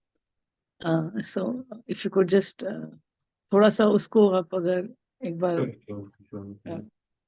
संक्षेप में एक्सप्लेन कर सके। जी जी, तो थर्ड क्वेश्चन वहाँ पे था अर्जुन का कि कैसे इसको हम ओवरकम करें, जो तीन क्वालिटीज हैं, सत्वगुण, रजोगुण और तमोगुण की, उसको हम कैसे ओवरकम कर सकते हैं। भगवान बता रहे हैं कि अविचलित भाव से, 26 आप देखेंगे, जो समस्त परिस्थितियों में अविचलित भाव से पूर्ण भक्ति में प्रवृत्त रहता है, वह तुरंत ही प्रकृति के गुणों को लांघ जाता है। तो मतलब अविचलित मीन्स अविचलित मतलब not fluctuating, okay, consistent, continue, consistent, diligent, या without deviation, without yes, deviation. तो कंटिन्यूअस है, तो इसमें गुरु हेल्प करते हैं, जो स्पिरिचुअल मास्टर वो हेल्प करते हैं, क्योंकि जब फ्लक्चुएटिंग कंडीशन आती हैं तो इन जनरल हम डेविएट हो ही जाते हैं। जो गुण आते हैं, तीनों गुण में कोई ना कोई हम पे इफेक्ट डालता है, हम उसी के हिसाब से कार्य करने लगते हैं। तो जब हम स्पिरिचुअल मास्टर के गाइडेंस में रहते हैं, और गाइडेंस में भी स्पेशली उनके इंस्ट्रक्शन को फॉलो करते हैं, जैसे हमने देखा होगा इन जनरल अपनी लाइफ में भी, कि जब बचपन में हमारे पेरेंट्स रहते हैं, बहुत सारी चीजें बताते हैं, तो बचपन में तो साथ में रहते हैं इन जनरल, तो उनके गाइडेंस में हम चीजें करते हैं, लेकिन एक टाइम के बाद वो साथ में नहीं रहते हैं, लेकिन हमें फिर भी वो चीजें अगर याद हैं तो हम फॉलो करने का प्रयास करते हैं ना। तो स्पिरिचुअल मास्टर भी हमेशा साथ में नहीं रहेंगे, बट उनके जो इंस्ट्रक्शन है, जिन्होंने आत्मसात कर लिया है, वो उसको फॉलो करेंगे, तो वो सेव करते हैं एक्चुअल में, उनके इंस्ट्रक्शन में फॉलो करना। जी, okay, clear, thank you so much. Hare Krishna. Hare Krishna. Surabhi माता जी, आप अनम्यूट कर सकते हैं। हरे कृष्णा प्रभु जी। हरे कृष्ण। तो मेरा क्वेश्चन ये था कि जैसे आजकल जो पंडित हैं, ब्राह्मण हैं, वो भी नॉन वेज और अल्कोहल कंज्यूम करते हैं, तो जी उनके द्वारा जो पूजा या कोई भी तर्पण पितरों के लिए किया जाता है, तो वो क्या मान्य होता है कि नहीं होता? जी जी। पहली बात जो आपने पंडित वाली बात बताई, तो भगवान तो ब्राह्मण या पंडित उनको बता रहे हैं जो कि क्वालिटीज में। राइट, वो गीता में लिखा भी हुआ है। जी जी, तो आज देखेंगे बहुत रेयर, बहुत कम लोग इसको फुलफिल कर रहे हैं, तो बहुत कम। एग्जैक्टली। जी जी। और दूसरा तर्पण वाली बात है कि ये चीजें हमें करनी चाहिए, बट बेस्ट अवेलेबल नहीं है, तो जो ऑप्शन अवेलेबल है हमें उसी में प्रयास करना चाहिए, क्योंकि अगर आप जो अवेलेबल है उसमें नहीं करेंगे तो ये बिल्कुल चीजें छूट जाएंगी। मतलब कहने का मतलब हमारे पास बेस्ट ऑप्शन नहीं है, तो उससे नीचे वाला ऑप्शन है, तो वो भी हमें प्रयास में करना चाहिए। तो ये तर्पण वगैरह ये चीजें हमें करनी चाहिए। जी करनी चाहिए, तो मीन्स लाइक अगर हमारे पास ऑथेंटिक वाले नहीं है ब्राह्मण, तो हम इनसे ले सकते हैं, लाइक फिर भी कोशिश करें ऑथेंटिक अगर मिल पाए, लेकिन अगर अवेलेबल नहीं है, क्योंकि धीरे धीरे जैसे कलयुग डिग्रेड होगा तो ये चीजें कम होती जाएंगी और कुछ समय बाद फिर बंद भी हो जाएंगी आगे आने वाले कलयुग के समय में। तो हमें प्रयास करना है कि हमसे जितना पॉसिबल हो, जितना प्रैक्टिकल रह के उतना हम करें। बट जो भगवान ने बताया है, आपका पॉइंट एकदम सही है कि जो क्वालिटीज हैं ब्राह्मणस की वो डिग्रेड हो रही है, क्योंकि कलयुग जैसे जैसे बढ़ रहा है उस क्वालिटीज क्या है, डिग्रेड हो रही है। हाँ, इसको और एक एग्जांपल समझ सकते हैं कि जैसे पहले सतयुग में था तो उसमें अलग अलग प्लैनेट्स पे रहते थे, जो देवता हैं और डीमंस हैं अलग अलग प्लैनेट्स पे रहते थे। जैसे हिरण्यकशिपु हैं, उन्होंने लड़ाई वगैरह भी तो अलग प्लैनेट से आते थे। जब उसके बाद आया था त्रेता युग, त्रेता युग में एक ही प्लैनेट पे आ गए थे, भगवान राम यहाँ पे थे और लंका वहाँ पे रावण रहते थे। दो एक ही प्लैनेट पे आ गए थे। फिर उसके बाद आ गया द्वापर। द्वापर में आप देखेंगे कि एक ही घर में आ गए थे, एक ही फैमिली में आ गए थे। फैमिली से जी। राइट। तो अभी क्या है, इतना डिग्रेडेशन हो रहा है कि अब हम ही जो है हमारे अंदर देखेंगे डीमंस और जो देवता हैं दोनों आ गए हैं ना। ह्यूमन के, सिंगल ह्यूमन के यस, दे आर ये वेरी, will not बहुत मुश्किल है और डिमोनिक नेचर बढ़ता जा रहा है। तो हमें प्रयास करना है कि अच्छी क्वालिटी डेवलप करें और जो अवेलेबल ऑप्शन है उसमें बेस्ट करने का हमें प्रयास करना चाहिए, क्योंकि भगवान ने कहा कि यह ज्ञान तपस्या सब छोड़नी नहीं चाहिए हमें। राइट। ये जो रिचुअल्स हैं हमें प्रयास करना चाहिए जुड़े रहें, लेकिन इनके पीछे पर्पज ये हमें क्लियर होना चाहिए कि इन हम क्या है, भगवान की सेवा करें, इनको भी हम भगवान का प्रसाद ही अर्पण करें, तभी इनका क्या होगा, उद्धार होगा। ठीक है। राइट। प्रभु जी, एक और क्वेश्चन है इसी से रिगार्डिंग, लाइक आजकल श्राद्ध चल रहे हैं तो लाइक हमें पहले ड्यूरिंग दैट टाइम कि पहले पितरों को अर्पण, लाइक पितरों को प्रसाद देना चाहिए या फिर पहले गोट को, लाइक पंडित टोल्ड अस कि नहीं पहले पितरों को ही चढ़ेगा उसके बाद भगवान को चढ़ाओ, ये चीज थोड़ा मुझे डाइजेस्ट नहीं हुई। जी जी, आप इसका आंसर जानते हैं माता जी, क्योंकि कुछ रिचुअल्स रहते हैं हम उसके अगेंस्ट नहीं जा पाते ना, पंडित जी को हम फैमिली के सामने नहीं बोल सकते, नहीं हम तो भगवान को ऑफर करके ही देंगे, तो थोड़ा और रहता है वहाँ पे। लेकिन हाँ मतलब एक्चुअली कि पंडित जी को भगवान को, ऐसे भी, राइट। हाँ, अगर कन्विंस होते हैं that's the best one, but ये है कि अगर नहीं कर पा रहे हैं तो मन ही मन भगवान को ऑफर करें, जैसे आप कुकिंग करते हैं तो भगवान को ऑफर करें तो भगवान वो भी एक्सेप्ट करते हैं, क्योंकि हर कंडीशन, सबकी कंडीशनिंग अलग अलग रहती है, तो आप उस पर ऑफर नहीं कर पा रहे डायरेक्टली, अगर मन से भी ऑफर करेंगे तो भगवान वो एक्सेप्ट करेंगे, फिर आप जो बेस्ट पॉसिबिलिटी उसको ऑफर करें, क्योंकि राइट, क्योंकि आप हम ये, हाँ बोलिए बोलिए, सॉरी प्रभु जी। हाँ, जैसे एक हायर पर्सन है, घर में बड़े पर्सन है और मान लीजिए हम बच्चे हैं, तो सबसे पहले किसको भोजन या प्रसाद ऑफर करना चाहिए, जो हायर अथॉरिटी हैं, जो हायर, हमारे राइट। पेरेंट्स हैं उनको। अब हाँ मान लीजिए हम खा लिया फिर हमारा जूठा फिर ऊपर ऑफर करें, तो ये तो सही ऐसे भी नहीं रहता। राइट। भगवान की पोजीशन ऊपर है, तो हमेशा कुछ भी है तो पहले भगवान को हमें ऑफर करना चाहिए। लेकिन रिचुअल्स ऐसे रहते हैं कि हम कई बार क्लियरली नहीं बोल पाते हैं, या फिर सोशल कंडीशन ऐसी रहती है, फैमिली कंडीशन ऐसी रहती है कि हम नहीं बोल पाते, लेकिन आप मन से ऑफर कर सकते हैं, जितना पॉसिबल हो उतना आप कर सकते हैं जी। ठीक है, ठीक है। Thank you Prabhu ji, Hare thanks. Krishna. Hare Krishna. हाँ, अमृता माता जी आप अनम्यूट कर सकते हैं। हरे कृष्ण प्रभु जी। हरे कृष्ण। प्रभु जी, मुझे ये पूछना था, हर जगह पे आप बोलते कि आप अपना सात्विक स्वभाव लाओ, सात्विक स्वभाव लाओ। जी बेसिक नेचर में तो आदमी सात्विक स्वभाव में नहीं जन्म होता है, ठीक है। बेसिक उसका नेचर ही तामसिक होता है, ठीक है, इन इनिशियल टाइम्स। क्या हमको मतलब is the point of life that from तामसिक हमको we have to modify our behaviour कि हम फाइनली सात्विक तक पहुंचे, बिकॉज बेसिक स्वभाव तो किसी का सात्विक नहीं होता। और इसका एक आई अंडरस्टैंड ये भी कि देखिए काफी लोग ऐसे काम करते हैं कि वो चाह के भी सात्विक नहीं कर सकते। मेरे खुद के हस्बैंड आर्मी ऑफिसर है, तो वो कभी कभार ऑपरेशंस में जाते हैं, जी ठीक है। जंगलों में दिन भर रहते हैं, जी जी जी, 7-7 दिन 8-8 दिन वहां पे तो खाना नहीं मिलता, तो उसको बिल्कुल। मार के ही खाना पड़ेगा जानवर को। वो तो तब नहीं बोल सकते कि मैं नहीं खाऊंगा ये, तो तब ठीक है उसको पाप चढ़ रहा है। क्या इसका क्या निवारण है पंडित जी? मुझे ये बात देखिए, ये सब चीजें हम कर सकते हैं घर पे, जो हम करते भी है, जी पर जी। पॉइंट ऑफ लाइफ क्या है कि तामसिक से सात्विक तक जाना, ये पॉइंट है, या फिर ये पॉइंट है कि पहले से ही आप सात्विक ही रहो? जी जी। जी माता, जैसे आपने तामसिक वाला बताया, जो 84 लाख योनियां हैं उसमें 80 जो लैक्स हैं वो क्या रहती है, निम्नतर योनियां, 4 लाख से ह्यूमंस की हैं। तो मोस्टली जो है तामसिक में ही रहते हैं, तो जीवन है तामसिक में ही रहते हैं। बट हाँ, कुछ पार्ट जो है सात्विक में भी रहता है। जैसे बहुत बच्चों को आपने देखा होगा, शुरू से जन्म जन्म लेते हैं तो वो सात्विक विचारधारा के रहते हैं, वो कीर्तन हम्म, वगैरह में जाना, मंदिर जाना, ऐसी चीजें प्रेफर करते हैं। बट हम्म, तामसिक की जो प्रपोर्शन है वो ज्यादा है। दूसरा, आपने जॉब से रिलेटेड पूछा, कि जैसे जॉब है उनकी। देखिए, हम्म, अगर हमें स्टार्टिंग में पॉसिबिलिटीज है, जो कार्य हम करने जा रहे हैं, अगर हमारे पास ऑप्शन है तो वो ऑप्शन स्विच करें, या वो ऑप्शन चूज करें कि जिसमें हम सत्वगुण में ज्यादा ज्यादा रहने का प्रयास करें। जैसे वर्क प्रोफाइल ऐसी लें, बट सबके साथ ही पॉसिबल नहीं है, किसी न किसी को तो ज्वाइन करना पड़ेगा, किसी न किसी को तो हम्म, जाना पड़ेगा वहां पे। तो एक वो भी पॉसिबिलिटी है कि वहां पे जाना पड़े। तो वहां पे जाके रह के जो बेस्ट पॉसिबिलिटी है, जैसे अपना फूड वगैरह है, जैसे आप बता रहे आर्मी की बहुत टफ कंडीशन, जैसे आपने 7-8 दिन का बताया, उससे भी ज्यादा समय लगता है। बहुत बार तो उनके पास पानी भी नहीं होता इवन पीने के लिए, हाँ, इतनी हाउ हाँ, मैनेज करते हैं। बहुत ही कठिन वो रहता है। बट वो देश के लिए सेवा कर रहे हैं ना, हमें हमेशा अप्रिशिएट करना चाहिए कि वो प्रोटेक्ट कर रहे हैं, तभी जाके एक कंट्री या एक सिटीजन हैं वो प्रोटेक्ट हो रहे हैं, अपनी चीजों को कर रहे हैं, अपने कार्यों को कर रहे हैं। तो हमेशा अप्रिशिएट करना चाहिए। जो राजा हैं या जो सैनिक हैं उनको अप्रिशिएट करना चाहिए। बट अल्टीमेट क्या है वो भी हमें जानना चाहिए कि जो भगवान की भक्ति है। तो उस स्टेज में रह के, जो वहाँ पे स्टेज में रह के कोशिश करें कि अगर फूड अर्न कर पाए या फिर वैसी चीजें कलेक्ट कर पाए, तो वो चीजें वो कलेक्ट कर पाए। बाकी तो अगर कुछ ऑप्शन नहीं है तो फिर उनको, तो फिर जैसे नॉन वेज है स्पेशली वहाँ पे, तो वो लेना पड़ता है वहाँ पे। तो फिर वो जाते हैं, बट कर्मा का रिएक्शन तो वहाँ पे लगता है वहाँ पे। वो रिएक्शन तो लगता है। वहां पे तो लगता है उसका रिएक्शन। जी जी।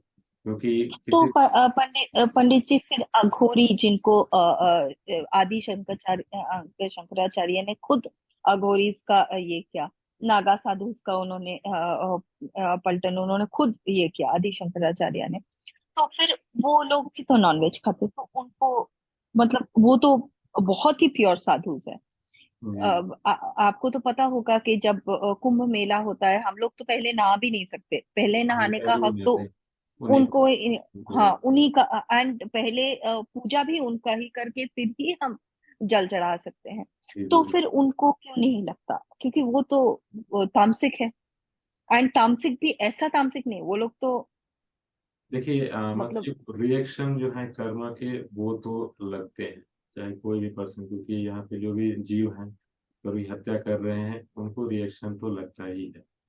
ये बात तो ट्रू है।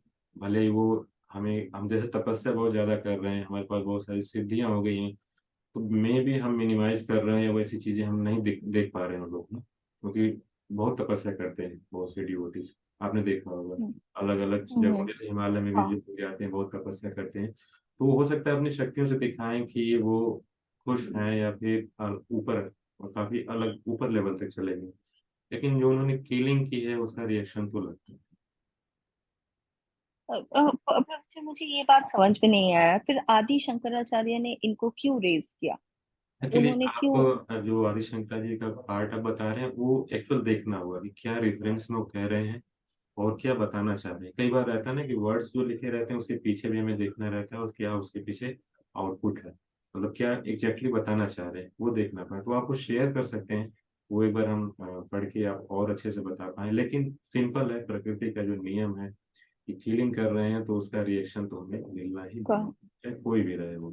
जी। तो जीव कर रहा है, उसके लिए कुछ कर सकते प्रभु जी?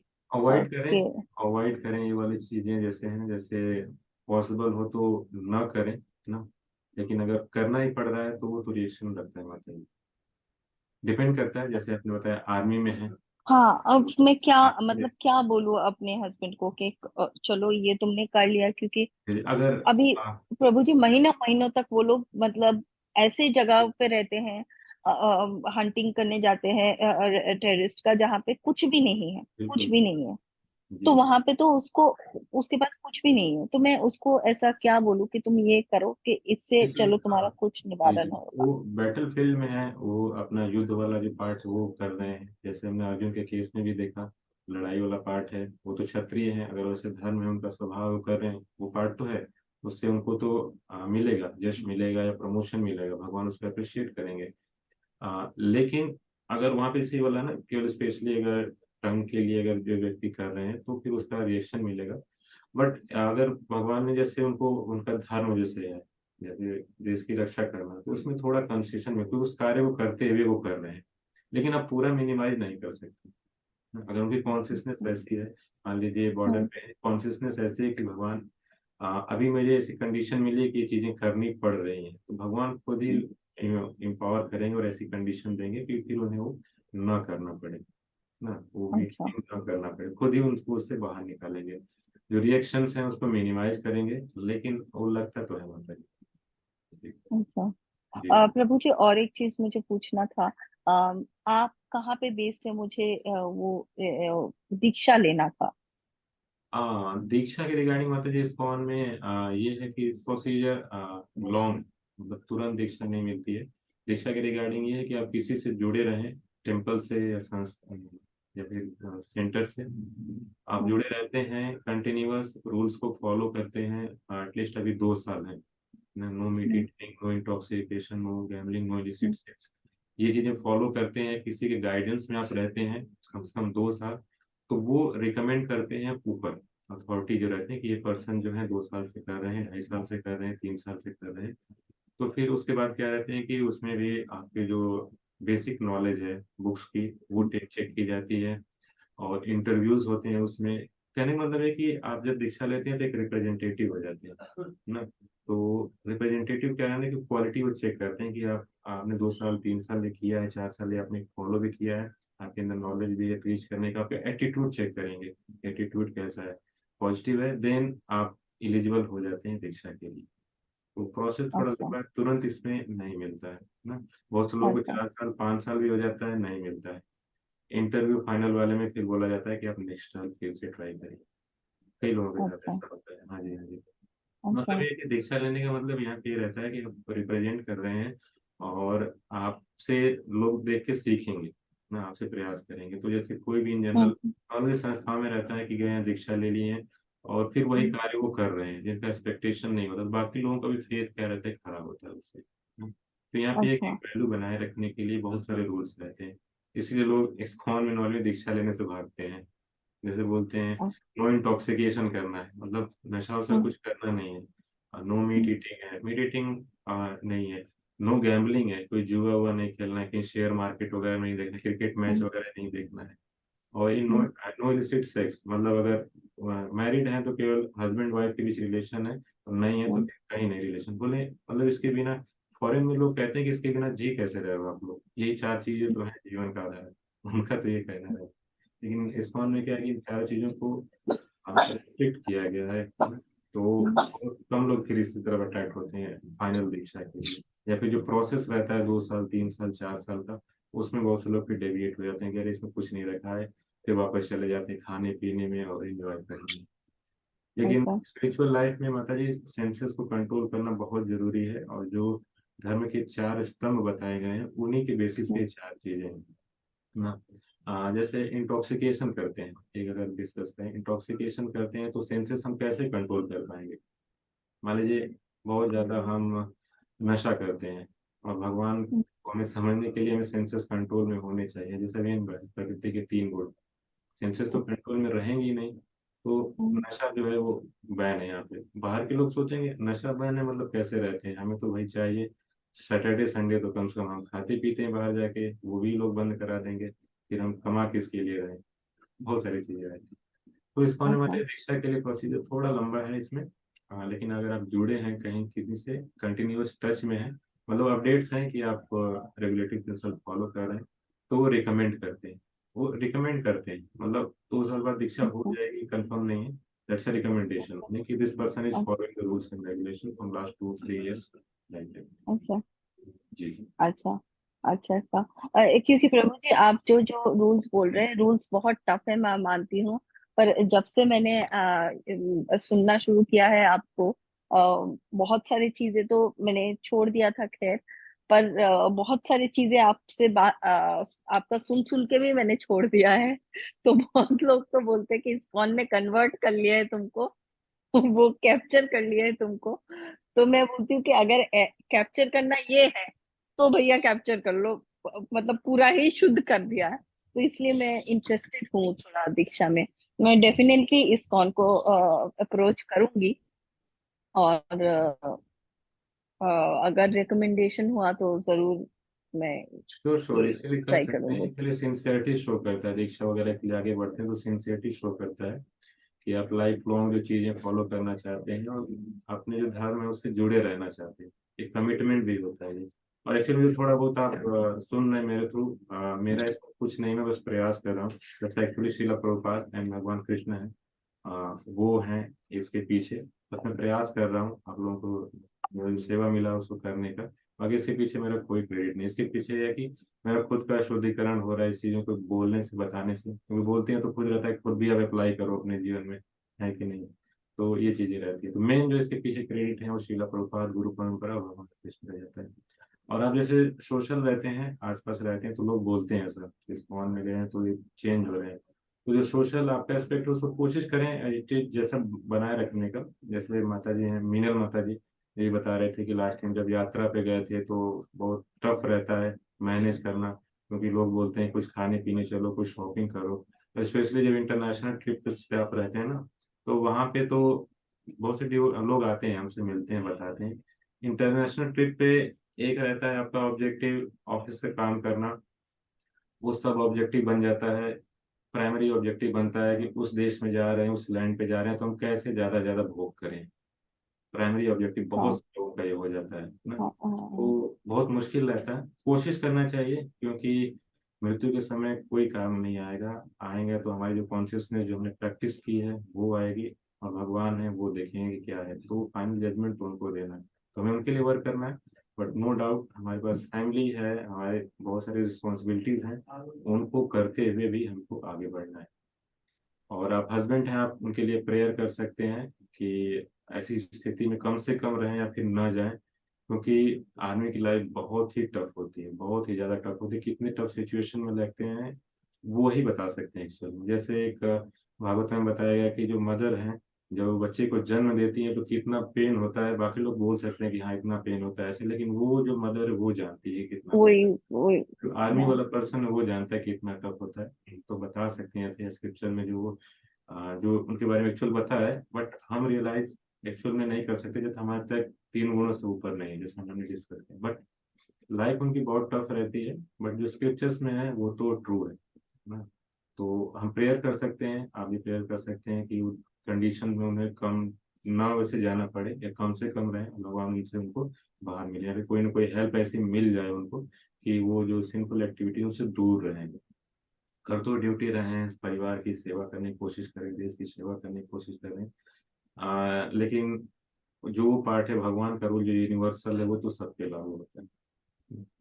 तो प्रेयर कर सकते हैं उनके लिए, बाकी प्रेयर्स बहुत बेनिफिशियल रहती है जी। ठीक है प्रभु जी, बस इतना ही था। अब आपका या आप भी इसमें गए, तीरथ में गए, हम भी इस बार तीरथ में गए, तो गुरु और शिष्य का एक साथ ही तीरथ हो गया। आप आए थे हरिद्वार में?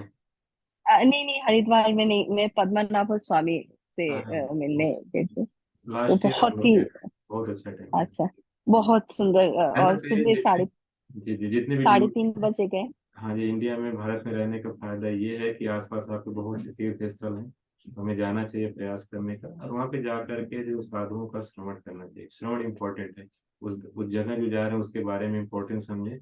नहीं तो ये गंगा में भी जाएंगे तो वहाँ पे क्या रहेगा कि बस ऊपर से डूब जंपिंग करेंगे निकलेंगे, जंप करेंगे निकलेंगे, स्विमिंग पूल बना के चलेंगे। तो कहीं पे जा रहे हैं तो उसका इम्पोर्टेंस को भी समझें, ताकि आप अच्छे से उसको ले पाए। मेन रहता है श्रवण करना। तो हम लोग जैसे हरिद्वार यात्रा पे गए थे, हमारी 4 दिन की ट्रिप थी, पूरा चारों दिन पैक था। हियरिंग मॉर्निंग से लेकर के शाम तक पूरा हियरिंग ही चल रहा था, श्रवण ही चल रहा था। बीच में जैसे मौका मिल रहा था तो हम लोग स्नान के लिए चले जाते थे, तो वो भी था। बट मेन हियरिंग, तो कहीं पे जाएं उसके बारे में सुने कि इस स्थान का इम्पोर्टेंस क्या है, और उससे कुछ सीखने का प्रयास करें, अपनी लाइफ में उतारने का प्रयास करें, बहुत अच्छा है जी। ठीक है। हरे कृष्ण प्रभु जी। थिंक आज इतना क्वेश्चन है। थैंक यू सो मच आप सभी भक्तों का लास्ट तक बने रहने के लिए। ये वाला चैप्टर काफी अच्छा है, आप इसको पढ़ सकते हैं। और जो प्रकृति के जो 3 गुण हैं, उसके बारे में डिटेल में और अभी आगे आने वाले चैप्टर्स हैं जिसमें और डिस्कस होगा। सॉरी, मेरा वीडियो इस साइड शो हो रहा था, यहाँ पे मैं बीच में नहीं कर पाया, इसलिए आप शायद देख रहे हो तो मैं इधर देख रहा हूँ, तो उसके लिए मैं सॉरी कहूँगा कि मेरा कॉर्नर में आ रहा है वीडियो, इसमें डिस्प्ले हो रहा है।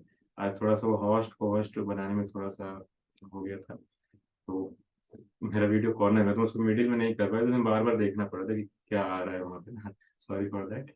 तो नेक्स्ट क्लास में हम लोग मिलते हैं, जो अगला है 15वां पुरुषोत्तम योग। तो आप लोग पढ़ते रहिएगा और नेक्स्ट क्लास में हम डिस्कस करेंगे। थैंक यू सो मच आप सभी भक्तों का।